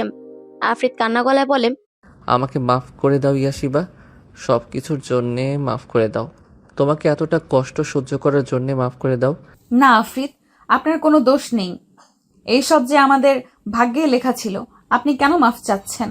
আফ্রিদ ঘৃণা চোখে তাকায় কায়া চৌধুরীর দিকে, বলে, আপনার মতো মহিলারাই পৃথিবীতে নিকৃষ্ট জীব। আপনি যে এতটা খারাপ আমি কল্পনাও করিনি। আপনাকে এতদিন অনেক শ্রদ্ধা ও ভালোবাসতাম, কিন্তু আজ থেকে সব শেষ। অফিসার ইনাকে আমার চোখের সামনে থেকে নিয়ে যান। পুলিশ আকাশ আর কায়া চৌধুরীকে নিয়ে চলে যায়। আফ্রিদ ওই ইয়াসিবাকে নিয়ে উঠে দাঁড়ায়, কিন্তু শরীর প্রচন্ড দুর্বল থাকায় ইয়াসিবা দাঁড়াতেও পারছিল না। আফ্রিদ ওকে কোলে তুলে নেয়, তারপর গাড়িতে বসিয়ে দেয়। আবিয়াকে নিয়ে ইবাদ চলে যায়, আর ইয়াসিবাকে নিয়ে আফ্রিদ ইয়াসিবাকে সারাটা রাস্তা বুকের সাথে চেপে ধরে রেখেছিল। ওর যে কষ্ট কমানো লাগবে, ওর বুকটা কষ্টে ফেটে যাবে। এত কষ্ট কেন? আজ সেও এতিম, তারও মানে, কিন্তু না বাবাকে আর সে কষ্ট দিবে না। এখন থেকে সে নিজের পরিবারের সাথেই থাকবে। ওর নিকৃষ্ট মহিলার জন্যে আর আফ্রিদ কষ্ট পাবে না। এখন থেকে তাদের সুখের দিন শুরু। তারা শান্তিতে একে অপরকে ভালোবেসে পার করবে। ইয়াসিবাকে সে আর কষ্ট দিবে না, আর দিবে না। আমাদের জীবন ও প্রকৃতিকে নিয়ন্ত্রণ করে সময়। অনেকে বলেন সময় নদীর স্রোতের মতো, আবার অনেকে বলেন সময় অর্থ। সময় আসলে কি? ছোট্ট এই প্রশ্নের উত্তরটি অনেক জটিল, হয়তো কোনো উত্তরই আমাদের জানা নেই। প্রাত্যহিক জীবনের অভিজ্ঞতা থেকে সময়ের কোনো অতি সুপরিচিত ব্যাখ্যা আমরা দাঁড় করাতে পারি, কিন্তু সত্যিকারের সময় কি সেটা খুঁজে বের করা হয়তো আমাদের পক্ষে আদৌ সম্ভব নয়। বিজ্ঞানী ও গবেষকেরা প্রতিনিয়ত সময় ও সময়ের অস্তিত্বকে গভীরভাবে জানার চেষ্টা করে আসছেন। সময় চলে যায় আপন গতিতে। দেখতে দেখতে কিভাবে 2 বছর কেটে গেছে সেদিনের ঘটনার পর থেকে। সেদিন আফ্রিদ অনেক ভেঙে পড়েছিল। হাজারো হোক, মা হারানোর ব্যথাটা যে সহ্য করবার মতো না। বলে না, ছেলেরা সহজে কষ্ট না পেলে কাঁদে না। সেদিন আফ্রিদ অনেক বেশি কষ্ট পেয়েছিল। ইয়াসিবাকে জড়িয়ে ধরে চিৎকার করে কেঁদেছিল। সেদিনের ঘটনার পর 1 সপ্তাহ পুরো আফ্রিদ চুপচাপ হয়ে গিয়েছিল। পরে আফ্রিদ দেখে যে সে ভেঙে পড়লে ইয়াসিবা কেমন নেতিয়ে যাচ্ছিল। তাই আফ্রিদ নিজের মনকে শক্ত করে। যা হয়েছে তা ওর ভাগ্যে ছিল, আর সে এটা মেনে নিয়েছিল। অনেক কষ্ট করেছে ইয়াসিবা জীবনে, ওকে আর কষ্ট পেতে দিবে না। আফ্রিদ মনে প্রাণে শপথ করে।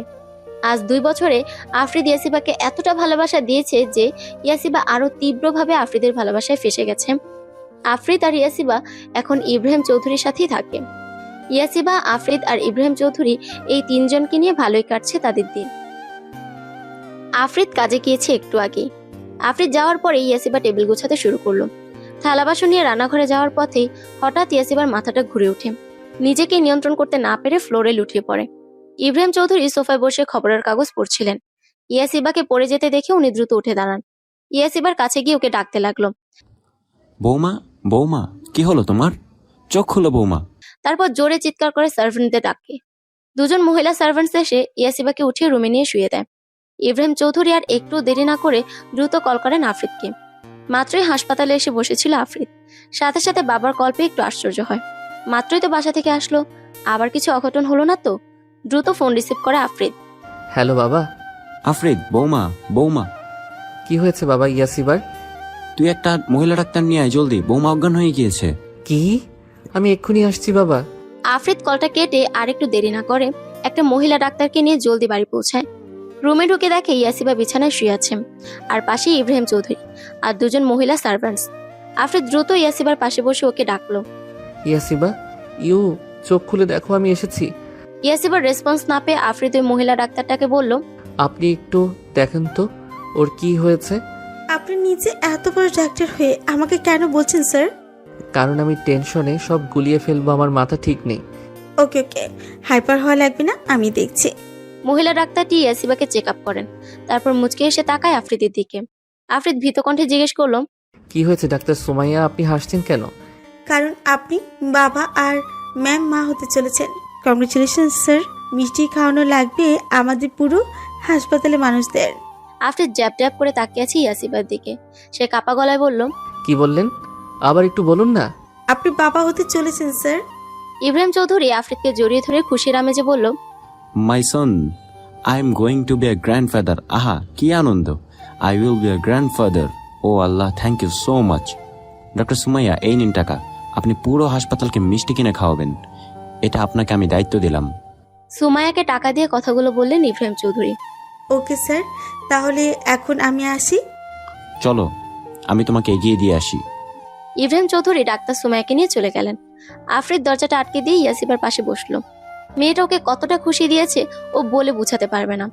মানুষ বলে না, অতি খুশিতে হিতাহিত জ্ঞান হারিয়ে ফেলে। আফ্রিদের অবস্থাও ঠিক তেমন। জ্ঞান ফিরতেই আস্তে আস্তে চোখ খুলে ইয়াসিবা। মাথাটা ভারবার লাগছে। পাশে চোখ যেতে দেখে আফ্রিদ তার হাত ধরে বসে আছে। ইয়াসিবা উঠে বসতে নিতেই আফ্রিদ তাকে ধরে উঠে বসিয়ে দেয়। বলে, এখন কেমন লাগছে? মাথাটা একটু ভার ভার লাগছে। আপনি কখন আসলেন? এই তো একটু আগে। আমার কি হয়েছিল? তুমি জানো না তুমি কি করেছো? আফ্রিদের গম্ভীর স্বরে বলা কথায় ভয় পেয়ে যায়। আস্তে করে বলে, আমি কি করেছি? হুট করে আফ্রিদ ইয়াসিবাকে জড়িয়ে ধরল। ইয়াসিবা এবার মনে হয় ভয়ে কেঁদে দিবে। সেও আফ্রিদকে আলতো হাতে জড়িয়ে ধরল। কি হয়েছে বলুন না। ইয়াসিবা টের পেল ওর কাঁধে গরম পানি ফোটায় ফোটায় পড়ছে। আতকে উঠল ইয়াসিবা। তবে কি আফ্রিদ কাঁদছে? কিন্তু কেন? ও কি কোনো ভুল করেছে? ইয়াসিবা কোনো মতে কান্না থামানোর চেষ্টা চালিয়ে বলে উঠল, আপনি কাঁদছেন কেন? আমি কি কোনো ভুল করেছি? আপনাকে কি কোনো কষ্ট দিয়েছি আমি? বলতে বলতে ইয়াসিবা কেঁদে দিল। আফ্রিদ দ্রুত সরে এসে ইয়াসিবার দুগালে হাত দিয়ে ওর চোখের পানি মুছে দিয়ে বলল, হুশ, কাঁদে না। আজ তো আনন্দের দিন। জানো পৃথিবীতে অতিরিক্ত আনন্দ কোনটা একটা পুরুষের জন্য? যখন সে জানতে পারে তার ভালোবাসার মানুষটির মাঝে আরও একটা ভালোবাসার অস্তিত্ব বেড়ে উঠছে, তখন ঠিক কতটা আনন্দ লাগে বলে বোঝাতে পারবো না। দেখো, এই তো কদিন আগেই জীবনসঙ্গী হিসেবে তোমায় নিয়ে নতুন দিগন্তে পা রাখলাম। এরপর থেকে কিছু স্বপ্ন যোগ হয়ে স্বপ্নময় জীবন গড়া শুরু করলাম।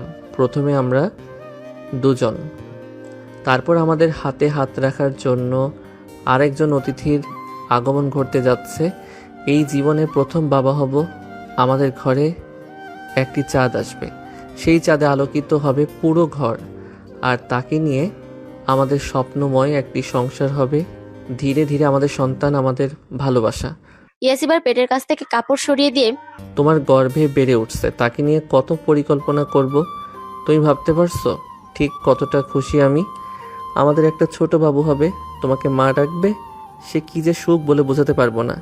আফ্রিদ ইয়াসিবার পেটে চুমু খেলো। ইয়াসিবা বাকরুদ্ধ হয়ে আছে। ওর ভাষা হারিয়ে গিয়েছে। এই কেমন অনুভূতি? মা হয় বুঝি এত সুখ? ইয়াসিবা কিছু না বলে ঝাঁপিয়ে পড়লো আফ্রিদের বুকে। কেঁদে আফ্রিদের বুক ভাসিয়ে দিল। আফ্রিদও কিছু বলল না। ঝরুক না কিছু সুখের অশ্রু, থাকুক না কিছু অব্যক্ত অনুভূতি। অপারেশন রুমে ইয়াসিবার হাত ধরে বসে আছে আফ্রিদ। এদিকে ইয়াসিবা প্রসব বেদনায় চিৎকার করে কাঁদছে। আফ্রিদের নিজের চোখ জোড়া ছলছল করছে। আগে কত সার্জারি করেছে, কত মানুষের সন্তান প্রসব করিয়েছে, কিন্তু আজ নিজের সন্তানের বেলায় কোনো শক্তি পাচ্ছে না সে। হাত কাঁপছে তার। তাই অন্য ডাক্তার সুমাইয়াকে দিয়ে ডেলিভারি করানো হচ্ছে। আফ্রিদ, আল্লাহ এত কষ্ট কেন? আফ্রিদ, আমি মরে গেলে আমার সন্তানকে আগলিয়ে রাখবেন। এসব বলো নাই ইয়াসিবা, কিছু হবে না তোমার। তোমরা দুজনেই সুস্থ থাকবে। ডাক্তার সুমাইয়া, কি ব্যাপার, এত সময় লাগছে কেন? আমার ইয়াসিবা কষ্ট পাচ্ছে। স্যার, বাচ্চার মাথা আটকে গিয়েছে, বের করতে সমস্যা হচ্ছে। ম্যামকে আর একটু জোরে পুশ করতে বলুন, আর একটু ধৈর্য ধরতে বলুন। সুমাইয়ার কথায় আফ্রিদ করুণ গলায় ইয়াসিবাকে বলে, ইয়াসিবা, আর একটু শক্তি প্রয়োগ করো, জোরে জোরে নিঃশ্বাস নাও। ইয়াসিবা, ইউ ক্যান ডু ইট। আফ্রিদের কথায় ইয়াসিবা জোরে জোরে শ্বাস নিতে লাগলো। কিছুক্ষণ পরে বাচ্চার কান্নার আওয়াজ শোনা গেল। সুমাইয়া বলল, অভিনন্দন স্যার এবং ম্যাম, আপনাদের মেয়ে হয়েছে। ইয়াসিবা ঝাপসা চোখে সেদিকে তাকালো। মুচকি এসে ক্লান্ত চোখ জোড়া সে বুঝে ফেললো। তোয়ালে জড়িয়ে নিজের মেয়েকে আফ্রিদ কোলে নিয়ে বসে আছে। এক ধ্যানে সে তাকিয়ে তার মেয়ের দিকে। এতটা পূর্ণতা পেয়ে টুপ করে আফ্রিদের চোখ থেকে এক ফোঁটা পানি গড়িয়ে পড়লো। এই তো শান্তি, এই তো সুখ। পাশেই ইয়াসিবা ঘুমোচ্ছে। ইব্রাহিম চৌধুরী এর মাঝে এসে ইয়াসিবা আর তার নাতিকে, সে কি খুশি তিনি। ইয়াসিবা চোখ খুলে আস্তে করে ঘাড় ঘুরে দেখে আফ্রিদ একটা বাচ্চাকে কোলে নিয়ে বসে আছে। তবে কি এটা ওর বাচ্চা? ওর আর আফ্রিদের ভালোবাসার চিহ্ন? আমাদের সন্তান। ইয়াসিবার দুর্বল গলা। ইয়াসিবার গলার আওয়াজ পেয়ে তাকায় আফ্রিদ, বলল, উঠে গেছো? কেমন লাগছে এখন? আপনাকে আর আমাদের সন্তানকে দেখে অনেক ভালো লাগছে। দিন ওকে আমার কোলে দিন। আফ্রিদ মুচকে এসে মেয়েকে ইয়াসিবার কোলে দিল। ইয়াসিবা কেঁদে দিয়ে বলল, আমার বাচ্চা। আফ্রিদ দু হাতে ইয়াসিবা আর তার মেয়েকে নিজের সাথে জড়িয়ে নিয়ে বলল, হুম, আমাদের ভালোবাসার চিহ্ন, আমাদের ভালোবাসা। থাকুক প্রতিটি ভালোবাসার মানুষ সুখে। ভালোবাসার এক অথৈ সাগরে ভেসে যাক তারা। সুখে দুঃখে একে অপরের কাছাকাছি, পাশাপাশি থাকুক আজীবন। সমাপ্ত।